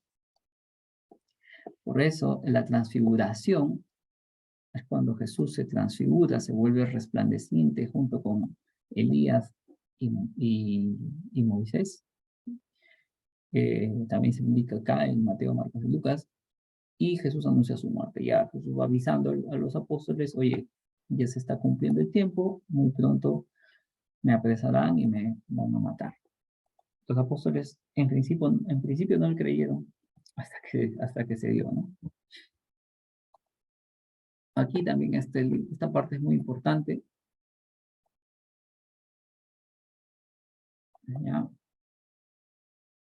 Vamos a ver aquí, ¿no? Entonces, el Señor Jesús es, y acá vamos a hacer un paralelismo de los evangelios. El Señor Jesús es, para Mateo presenta a Jesús como el rey. Mateo presenta a Jesús como el rey. Marcos te lo presenta como un siervo, ¿no? El que vino a servir. Lucas te lo presenta como un hombre, pero como un hombre perfecto, un hombre que no cometió pecado. Y Juan te lo presenta como el Hijo de Dios, el Mesías, el que se hizo verbo, habitó junto a nosotros, habitó con nosotros y él era Dios, ¿no? Entonces, Juan te presenta el Evangelio de Jesús como Dios directamente. Lucas como un hombre perfecto, Marcos como un siervo y Mateo como un rey. La palabra clave, ¿no? Aquí Mateo te habla mucho sobre el reino de los cielos, el reino de los cielos, se repite mucho la palabra reino, reino, reino, está enunciando Jesús el reino, ¿ya? Para que se cumpliese. Marcos, enseguida, inmediatamente, o sea, que cuando iba a llegar, ¿no? Muy pronto, te anuncia, oye, muy pronto la venida del reino. Lucas te decía el Hijo del Hombre, el Hijo del Hombre, el Hijo del Hombre no tiene dónde apoyar la cabeza, el Hijo del Hombre.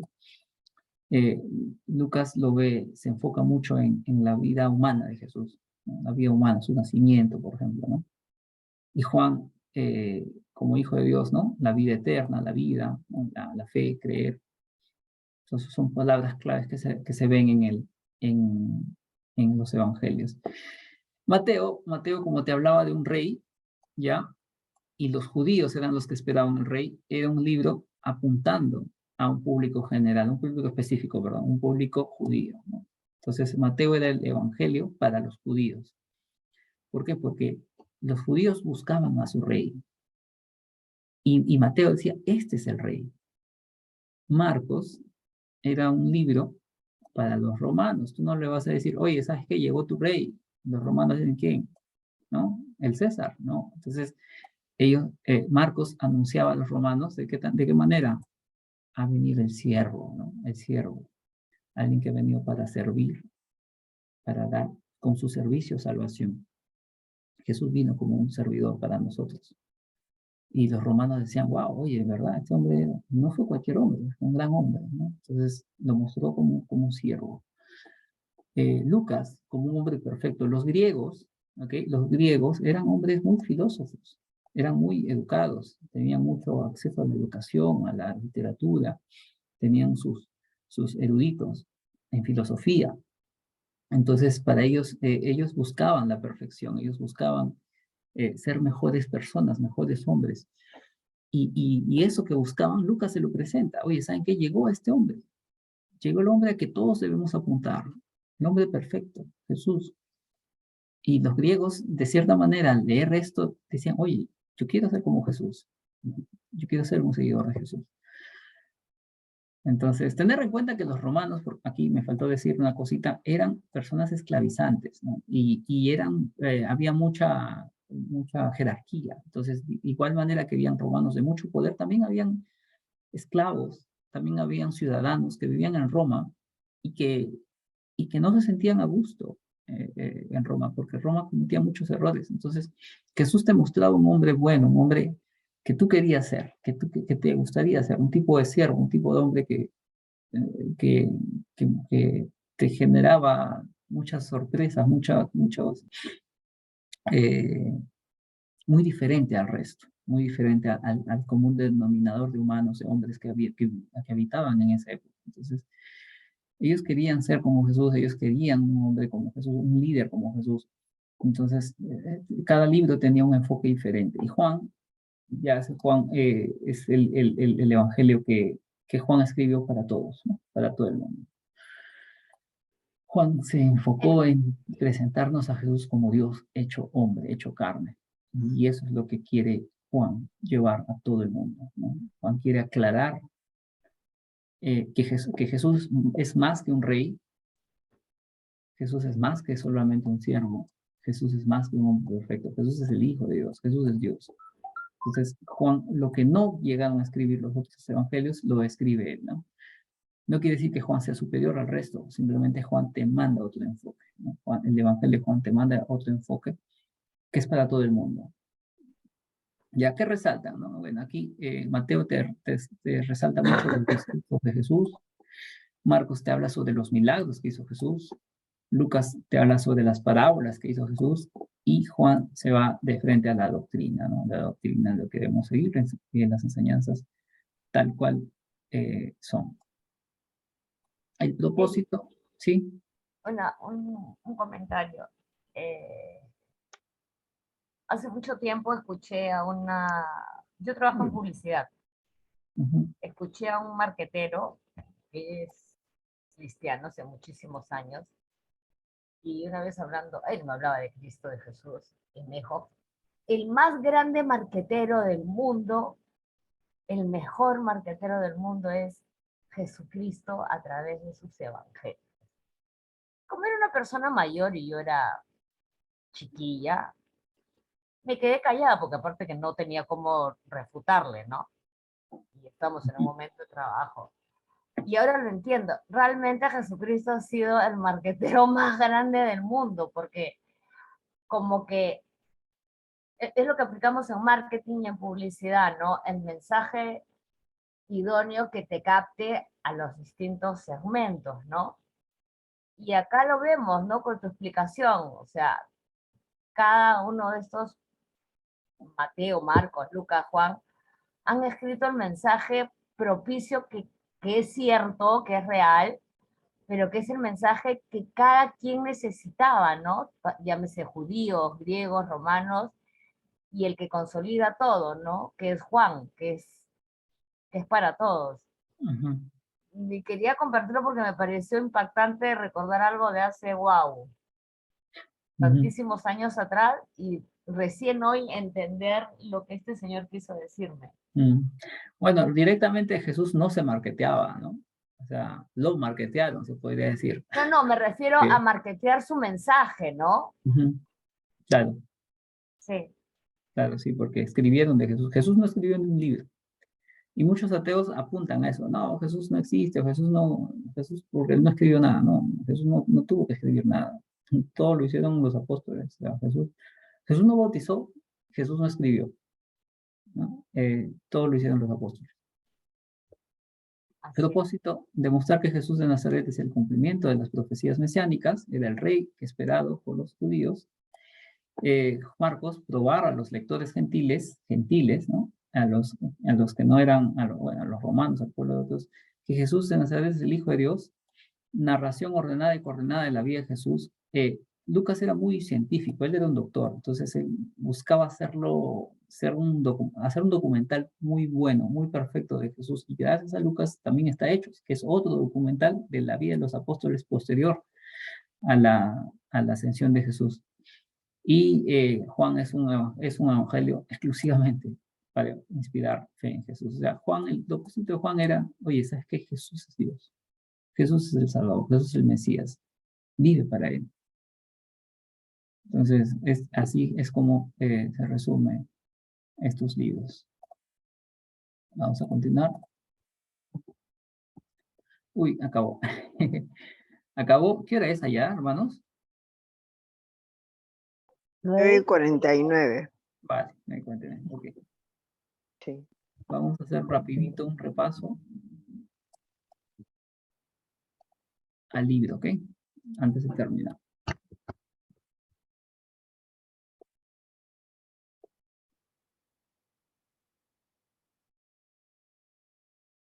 Voy a compartir mi pantalla. ¿Lo ven? Sí. Sí. Ok. Periodo 1, nacimiento y ministerio de Jesús. Bueno, estas preguntas ya las hemos hecho. ¿Por qué crees que Jesús vino al mundo? ¿Por qué crees que el ministerio de Jesús fue corta duración? ¿Sabes cuál es el ministerio de Jesucristo desarrolló cuando estuvo acá? Ya lo hemos visto al inicio de esta clase. Propósito. Dios cumple su palabra revelada a los profetas y prometida desde la caída del hombre en el Edén. El tiempo se ha cumplido y el Mesías ingresa al mundo como hombre para redimir lo que había perdido. Mostrar la misericordia de Dios para con su pueblo mediante el perdón de pecados, sanidad, milagros y la enseñanza de su palabra. El periodo del tiempo, ya le hemos dicho desde que fue anunciado el ángel a María hasta la última cena, bueno, el sacrificio de Jesús. Libros que son parte de ese periodo: Mateo, Marcos, Lucas y Juan, los 4 evangelios. Eventos importantes, aquí ya te lo detallo. Ustedes tienen el libro, lo pueden ver, lo pueden leer, justamente te lo detalla los pasajes de lo que menciona, ¿no? El nacimiento de Jesús, el anuncio, el nacimiento, los ángeles, los pastores, presentación del templo, la matanza de los niños, el regreso a Galilea y Jesús en el templo, ¿no? Más o menos la niñez de Jesús acaba con Jesús en el templo, más o menos a sus 12 años. De ahí hay un silencio en el que Jesús no se habla nada. ¿Por qué? Porque no es un ministerio, o sea, no era importante. Jesús se habla de su nacimiento hasta sus 12 años, en que se presenta al templo, en que se vuelve un niño de la ley, y luego él es un hombre común y corriente, carpintero, hasta sus 30 años, tiempo en que inicia su ministerio. Inicia su ministerio con su bautizo hasta su pasión, su sacrificio. O sea, el ministerio de Juan el Bautista, también está su nacimiento, el bautismo que él hacía en el río Jordán, su encarcelación, como Juan el Bautista envía prácticamente a sus discípulos a Jesús, y su asesinato. Y su asesinato. El ministerio de Jesús fuera de Jerusalén. Jesús es bautizado por Juan, la tentación en el desierto, la elección de los 12 apóstoles, el sermón del monte, la enseñanza con sus parábolas, sanidades y milagros. Este es un tema un poco largo porque se anuncia bastante sus milagros de Jesús. La transfiguración, cuando ya se presenta, Jesús se vuelve resplandeciente como un ángel, ¿no? Y está Elías y Moisés allí. Y su muerte, la muerte de Jesús. El ministerio en Jerusalén, ¿ok? ¿Qué pasa en Jerusalén? La entrada triunfal. El inicio de Jerusalén fueron pocos días, muy pocos días. Jesús viene en la entrada triunfal, entra a Jerusalén, la gente lo recibe con aplausos, con palmas, y entra al templo, lo purifica. Oye, me encuentra que el templo de Jerusalén estaba hecho un mercado. Enseña más parábolas. Judas ofrece entregar a Jesús, y la Pascua. Lamentablemente Judas, Jesús sabía lo que iba a hacer Judas, ¿no? Pero era parte de la obra, de la voluntad de Dios. Judas era un hombre que vivió con Jesús, que vio sus milagros, que comió con él, que vio lo poderoso que era, Judas sabía que Jesús no era una persona común y corriente. Judas sabía que él era Dios. Pero había cosas que Judas no entendía de Jesús. Entonces, Judas pensó que Jesús tenía el potencial de ser rey de reyes, señor de señores, de la tierra. De la tierra. Entonces, como Jesús no hacía eso, Judas parece, ¿no? Yo estoy hablando por mí, parece que quería estimular a Jesús. Parece que decía, ¿sabes qué? Jesús hasta ahora sigue siendo un hombre pobre, sigue siendo un hombre... Jesús, él podría ser rey de reyes, podría reinar al mundo. ¿Qué hace estando aquí? Entonces él dijo, ¿sabes qué? Yo sé que si lo entrego, al día siguiente él está libre. ¿Por qué? Porque él es poderoso.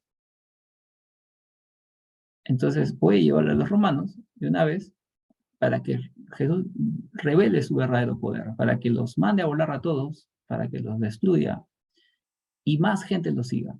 Probablemente eso fue su mentalidad humana, carnal, de Judas.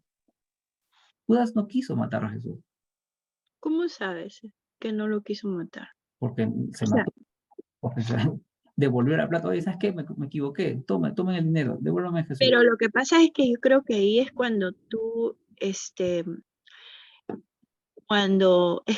cuando el mismo pecado te acusa, porque cuando tú Sí, haces algo malo,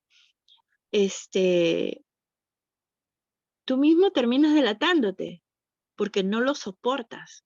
Cuando hemos sido niños y hemos mentido a nuestros ujú, papás, por lo menos sí, con mi mamá me decía, mírame, tú no has agarrado ese dulce que yo dejé. No, yo no me lo he comido.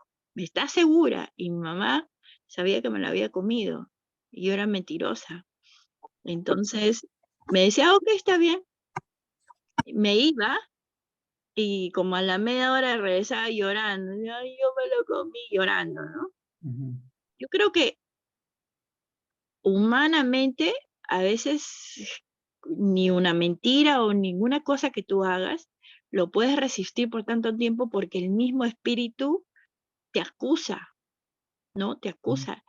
Para mí, para mí, o sea, yo creo que él, claro, al final se arrepintió porque se dio cuenta, No lo sabemos, hermana. Yo creo que no se arrepintió. no se El arrepintió, arrepentimiento genuino fue de Pedro. Ahí vemos una comparación de lo que es arrepentimiento y remordimiento.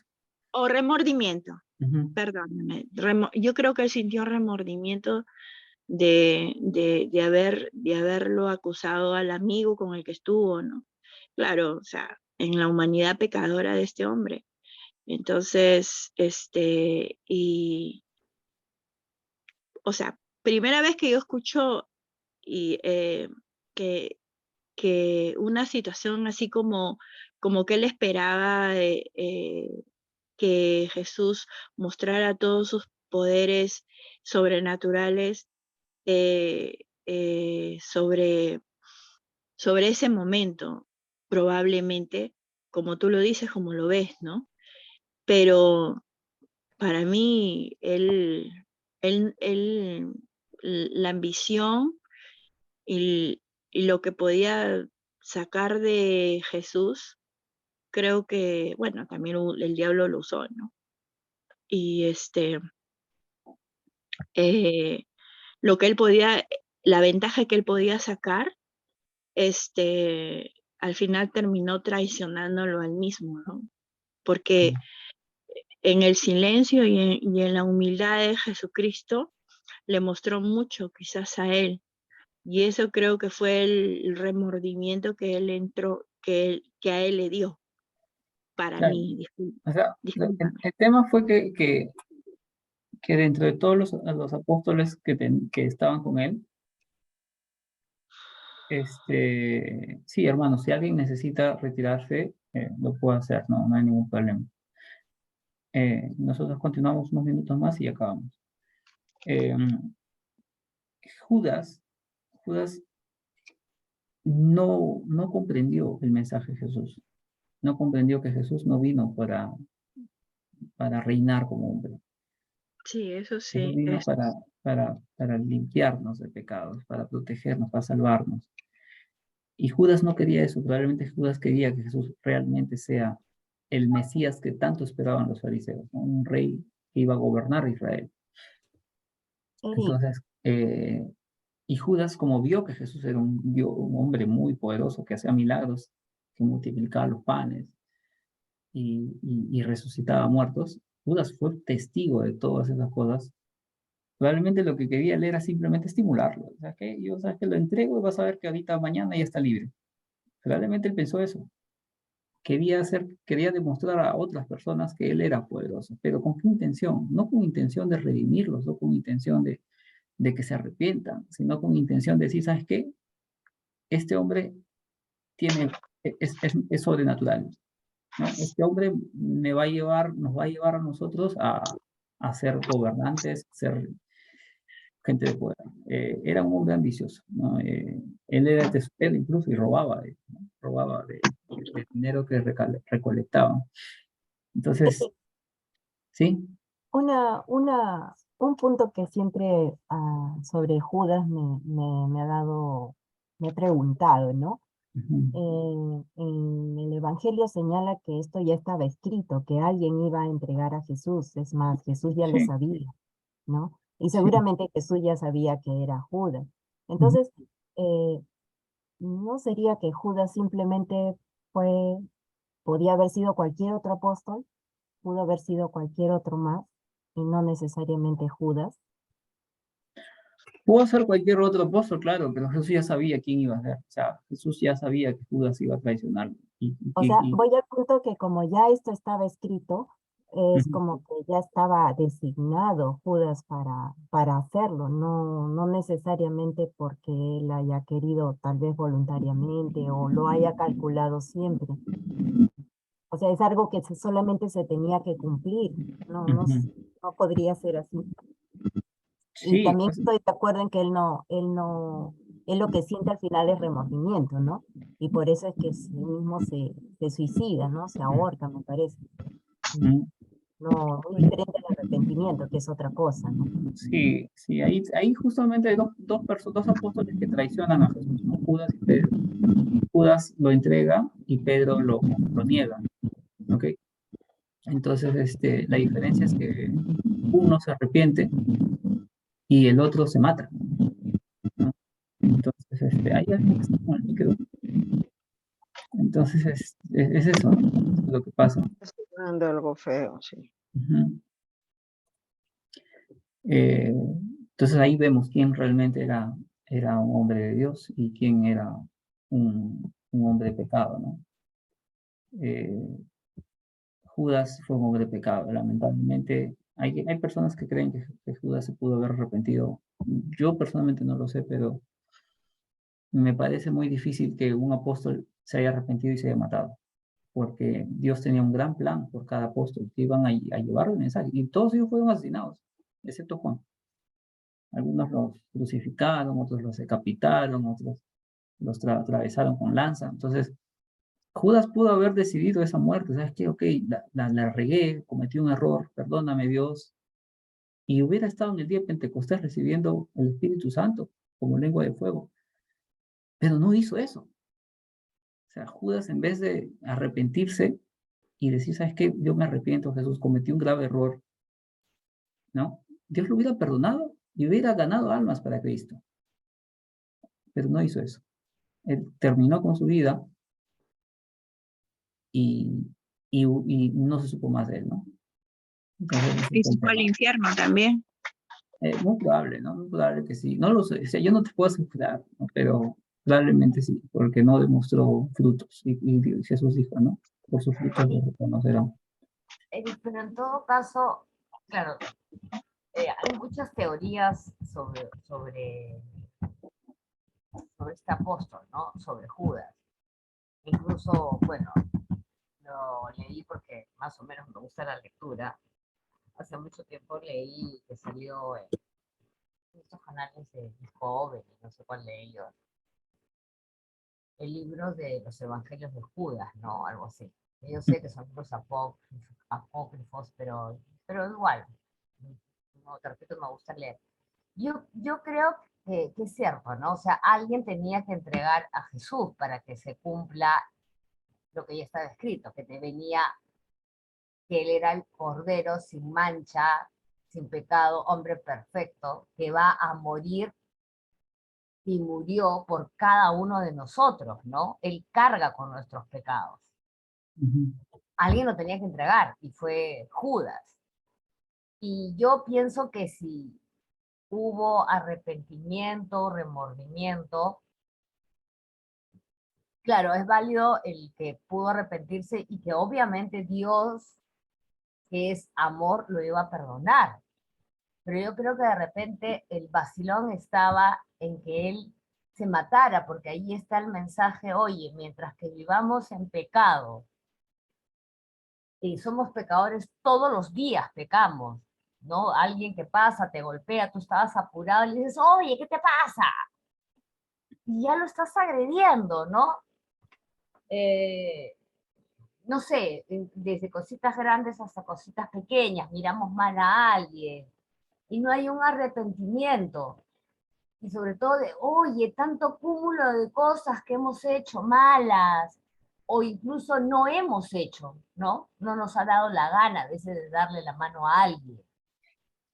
Eh, Ujú. es eso, el mensaje es, yo estoy acá para perdonarte, te estoy esperando, ¿no? La parte es que yo toco puertas, al que me oye y me abre la puerta, Dios va a entrar. ¿Cuántas personas hay que tú les hablas de Dios, te miran, sí pues, tienes razón, pero pucha, qué flojera la Biblia? Nosotros mismos en tantas circunstancias de nuestras vidas, con la Biblia, con los estudios, con las parejas, nos ponemos cabe. No solamente nos ponen cabe otros, nosotros mismos nos ponemos cabe. Nosotros mismos somos nuestro propio enemigo. ¿Y qué logramos en todos nuestros aspectos? Ir muriendo. Y creo que ese es el mensaje de Judas, ¿no? Mira, si no reaccionas ante todo, ante la vida, las circunstancias, la relación con Dios, oye, te estás muriendo, te estás muriendo. Cuando vivimos en el pasado, ay, cuando yo era, ay, cuando yo esto, ay, me miró, ay, me jaló la lengua. Oye, báñate un poquito en aceite, ¿no? Báñate un poquito en aceite.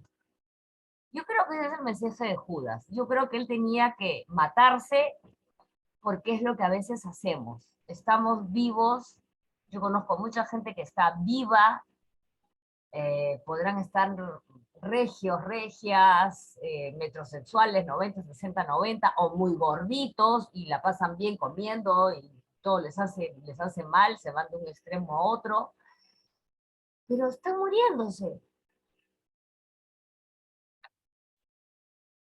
Ujú. Yo creo que ese es el mensaje de Judas. Tienes dos opciones, o tratas de vivir lo mejor posible o vamos muriendo. No sé. Sí, o sea, hay una enseñanza, ¿no? Se puede sacar de cada parte una enseñanza, ¿no? Y sí, puedes verlo de esa manera. El tema, como les digo, es que Judas, fue el que le entregó a Jesús, ya estaba escrito, sí, pero eso no quiere decir que Dios haya dicho, ¿sabes qué, Judas? Me traicionas a Jesús.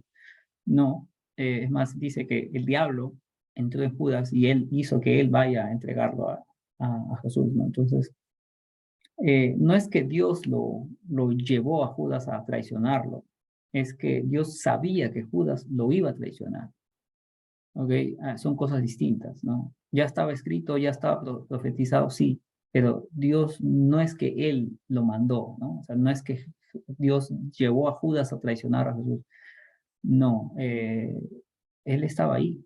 Judas estuvo siempre con Jesús, viendo las obras, escuchando el mensaje, escuchando las enseñanzas, recibiendo las buenas nuevas, y Judas voluntariamente lo traicionó. ¿Por qué? Porque Judas entendió diferente el mensaje. Él no quiso escuchar a Jesús, él quiso escuchar su propio razonamiento humano, su propio pensamiento. Y él dijo, ¿sabes qué? Si yo lo entrego, estoy seguro que este se salva. Y ahora, entonces, él creía eso, creía en su razonamiento humano. Él no pensó que Jesús iba a morir, porque al final dijo, oye, me equivoqué, devuélvamelo.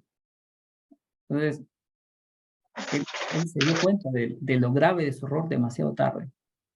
¿Tú crees, hermano, disculpa que te pregunte, que cuando Jesús resucitó y bajó al Seol, ¿lo habrá visto ahí y le habrá dado la oportunidad de perdonarlo? ¿Tú crees que No, porque ya estaba muerto. No hay perdón después de la muerte, hermanito. O ya sea, no hay eso de la perdón, misa de verdad? muerte, esas cosas no existen.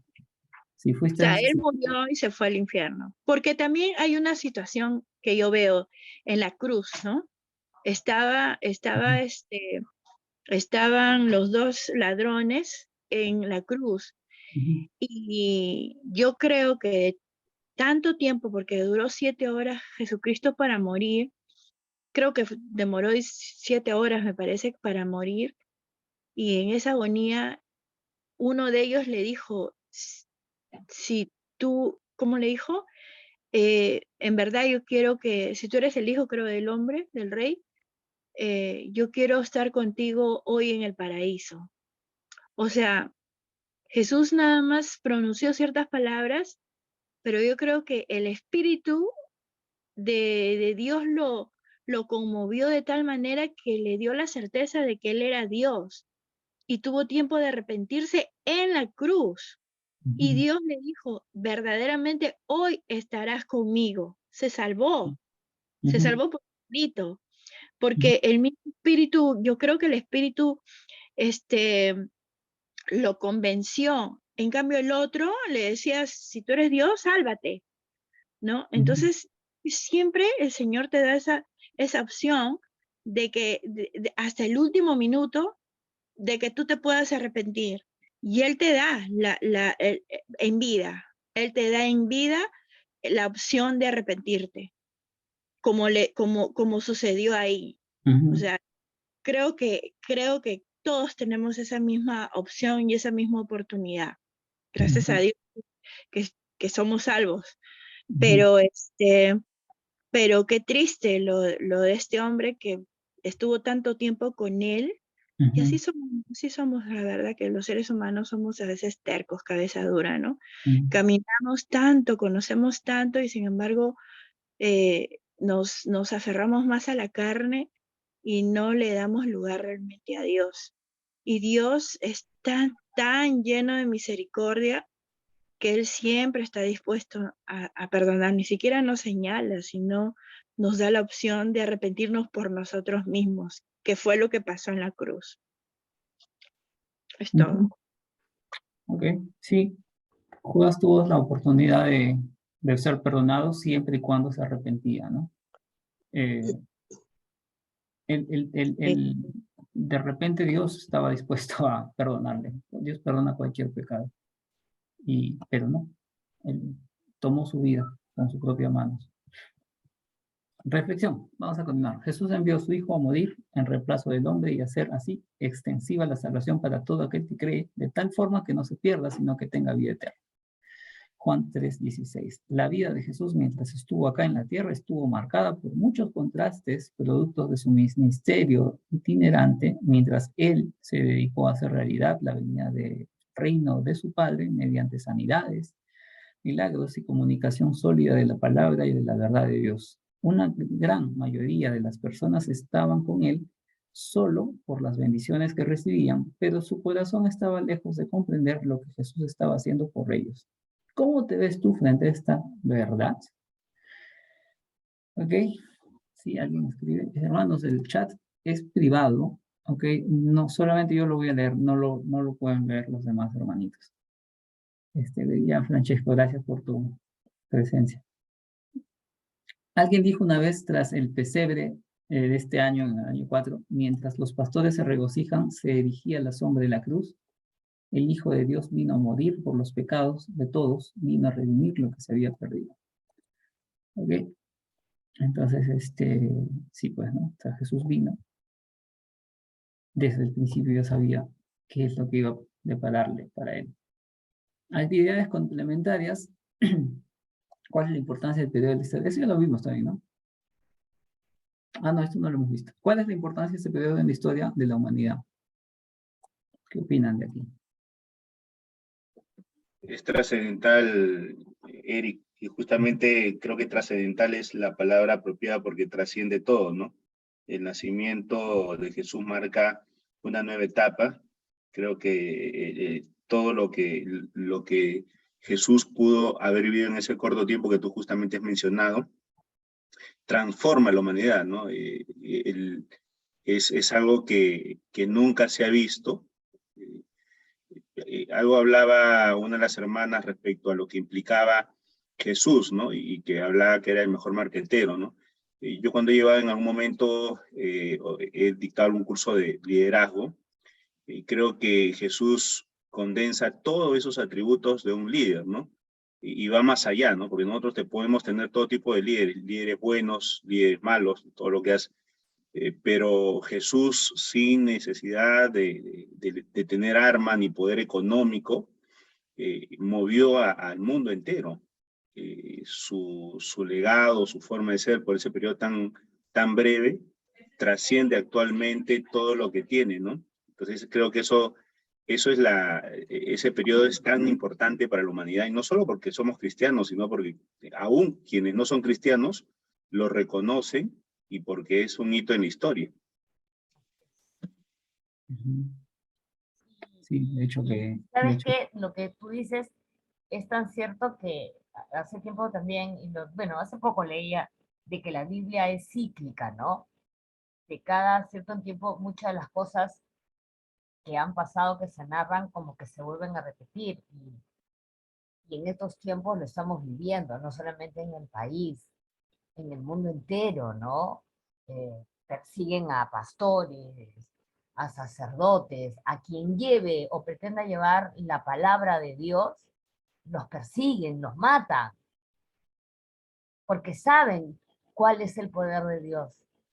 Quieren destruir la familia, acá en la China y en la Cochinchina, porque saben que la familia, independiente que sean cristianos o, no, o sean ateos, la familia es un núcleo importante, y si esa familia tiene una relación con Dios tibia, que sí, que creo en Dios, que sí, por ahí le oro, pero de una u otra manera lo están invocando, y contra esa gente también quieren irse, porque a veces los seres humanos tenemos que pasar por momentos desesperantes para acercarte más a Dios. En ciertos países ya hay gente de la ONU, de la OMS, que es el tema de la salud, que se están poniendo de acuerdo. Yo he visto entrevistas a un gringo, un europeo, de una de estas organizaciones mundiales, ¿no? Decir que se debería de prohibir la impresión de la Biblia. O sea, estamos volviendo a esos niveles de persecución. Y yo creo, sinceramente, que todos los que crean en Dios Padre, Dios Hijo y el Espíritu Santo, no podemos permitir eso. No podemos permitir. Tenemos que alzar nuestra voz de protesta, orar. Hay mucha gente que está orando por sus países y orando por la humanidad entera, porque esto es una guerra de palabras y es una guerra espiritual. Se están metiendo con nuestros hijos, con nuestras criaturas. Ya en cuántos países han aprobado que sin el permiso de los padres, una niña de 10 años, hombre o varón, puedan tomar el tratamiento para cambiarse de sexo. ¿Con qué criterio un niño puede decidir otra opción sexual? ¿Por qué perturbar así la inocencia del niño, de los adolescentes? No hay derecho, y esto es un ataque contra Dios. Creo yo, y discúlpenme, pero yo me mantengo en esa posición. Esto es una guerra espiritual tremenda, tremenda, tremenda, tremenda. Es un ataque contra todos los que creemos en Dios Padre, Dios Hijo y Dios Espíritu Santo. Sí. Así es. Bueno, vamos a continuar. Las parábolas. ¿Qué nos explicaban las parábolas?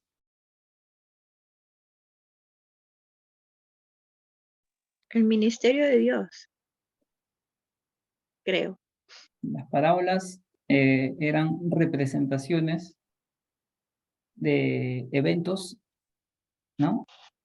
Con un significado, ¿no? Un significado profundo, ¿no? El reino de los cielos, ¿no? Por ejemplo, comparaba el reino de los cielos, comparaba, por ejemplo, el prójimo, ¿no? El prójimo con el samaritano. Hacía comparaciones, ¿no? Ponía eventos, sucesos gráficos y las relacionaba con las buenas nuevas, con el evangelio, con el reino de los cielos y todo eso.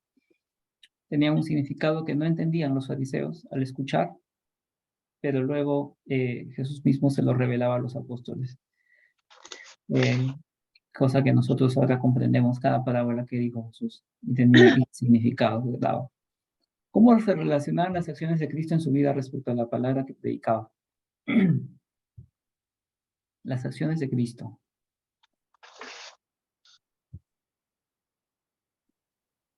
¿Es una pregunta? Sí, es una pregunta. ¿Cómo se relacionaban las acciones de Cristo en su vida? Yo creo que Jesús era consecuente con la palabra que predicaba, como un hijo obediente de Dios, ¿no?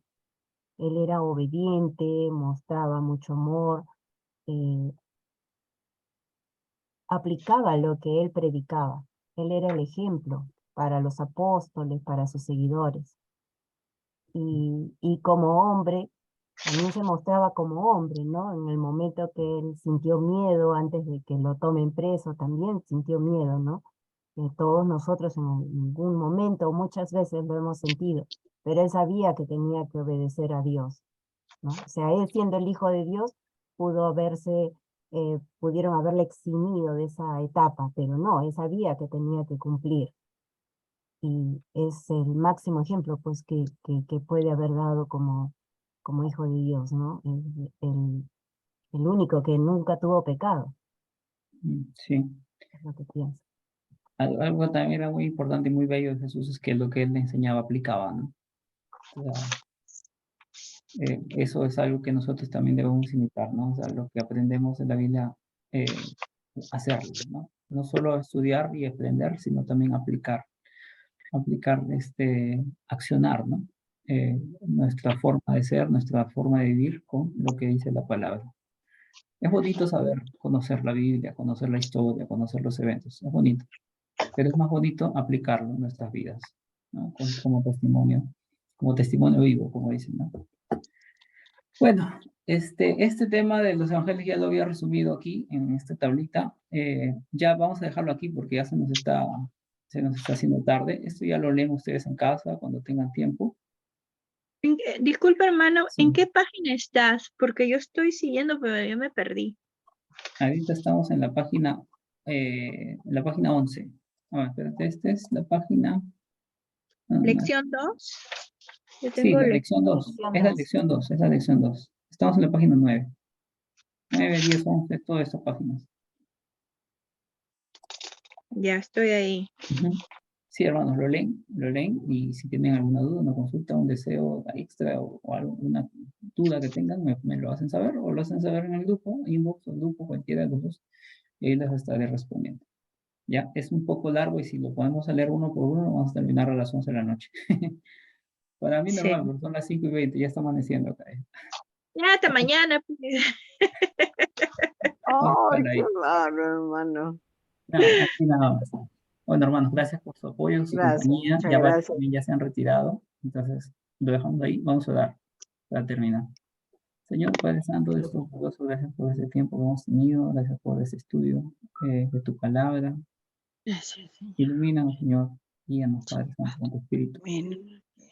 a entender, a leer tus palabras, a ser alimentadores de ellas, Señor. Gracias por tu amor, por tus bendiciones. Ayúdanos a cambiar, a ser de mejor testimonio para Sí, nuestros Señor. hermanos, para nuestro prójimo, para nuestros compañeros.